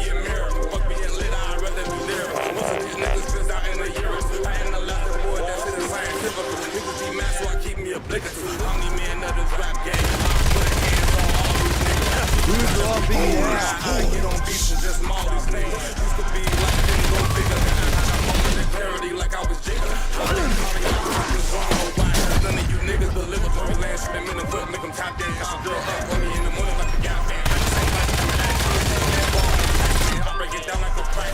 Nobody better walk out of this, all you like back. I always come up that and hit you outside your head. Hope you got an aspirin. These rappers said they some skills, trying to figure me out like I'm a riddle. I was keep making riddles, bitch, I'm hot, make it sizzle. Yeah, bitch, I'm a dog, I might eat it, people. You trying to be civil, but that don't mean I was hurt, nigga, too cripple. Got open up the ripple, now I'm going full triple. Niggas knew what the hell was. When I heard the whistle, got a chick, you can put in the hand and she gon' wiggle. It ain't nothing better than count my shit. I gotta get it, hold on, but ready to see what it do. Look what happened to you. Look at Eli there, look up back to the street lights. I'm on the street lights there, eradicate. They hit it with those heads on killing. They hit it with one calculating in the bank. We at war, so controlling the tank. Rolling that stank for the space. Fuck what you think, I'm laughing from the bank.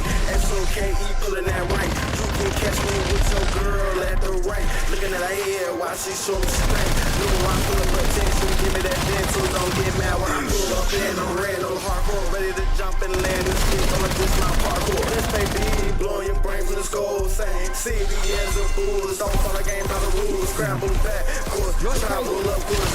Holding court. Set the security, give me assistant mission for your position. The permission system hacking. Like all the kids. Also you hacking. My antivirus program says back. I'm spamming, I'm tracking. Deleting the spam and I'm hacking. Round to the ram and I'm hacking.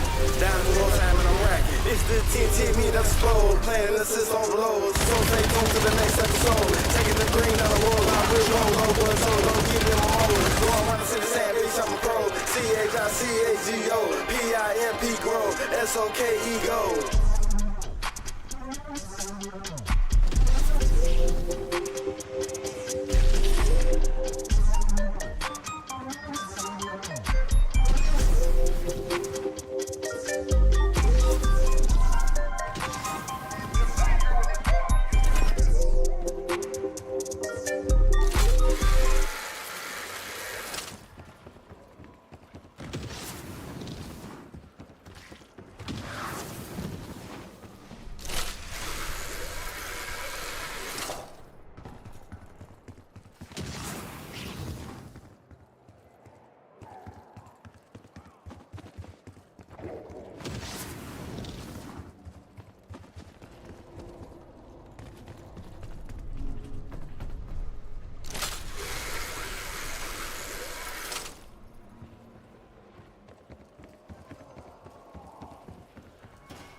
one of my drones.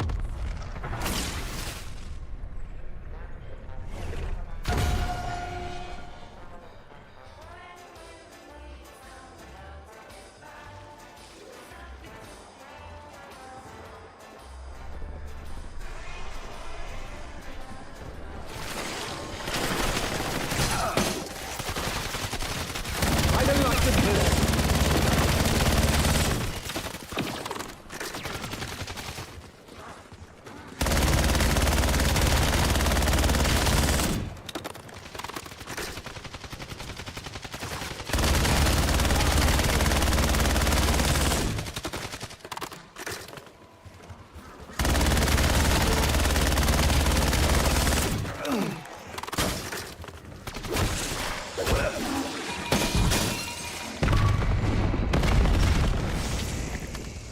Syntax through.